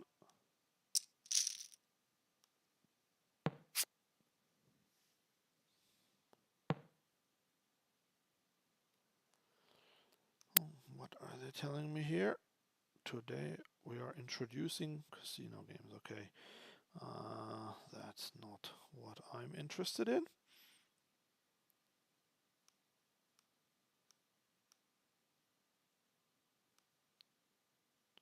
Oh, this is the one with the waiting list. I can get rid of it now. And we will come to a close very soon. I think we have one more hand on table 2, and I think we're done on table 1.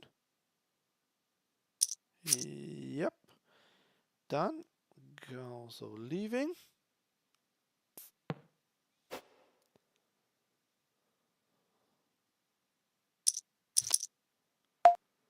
And we are done here as well. Thanks for watching, guys. Have a great rest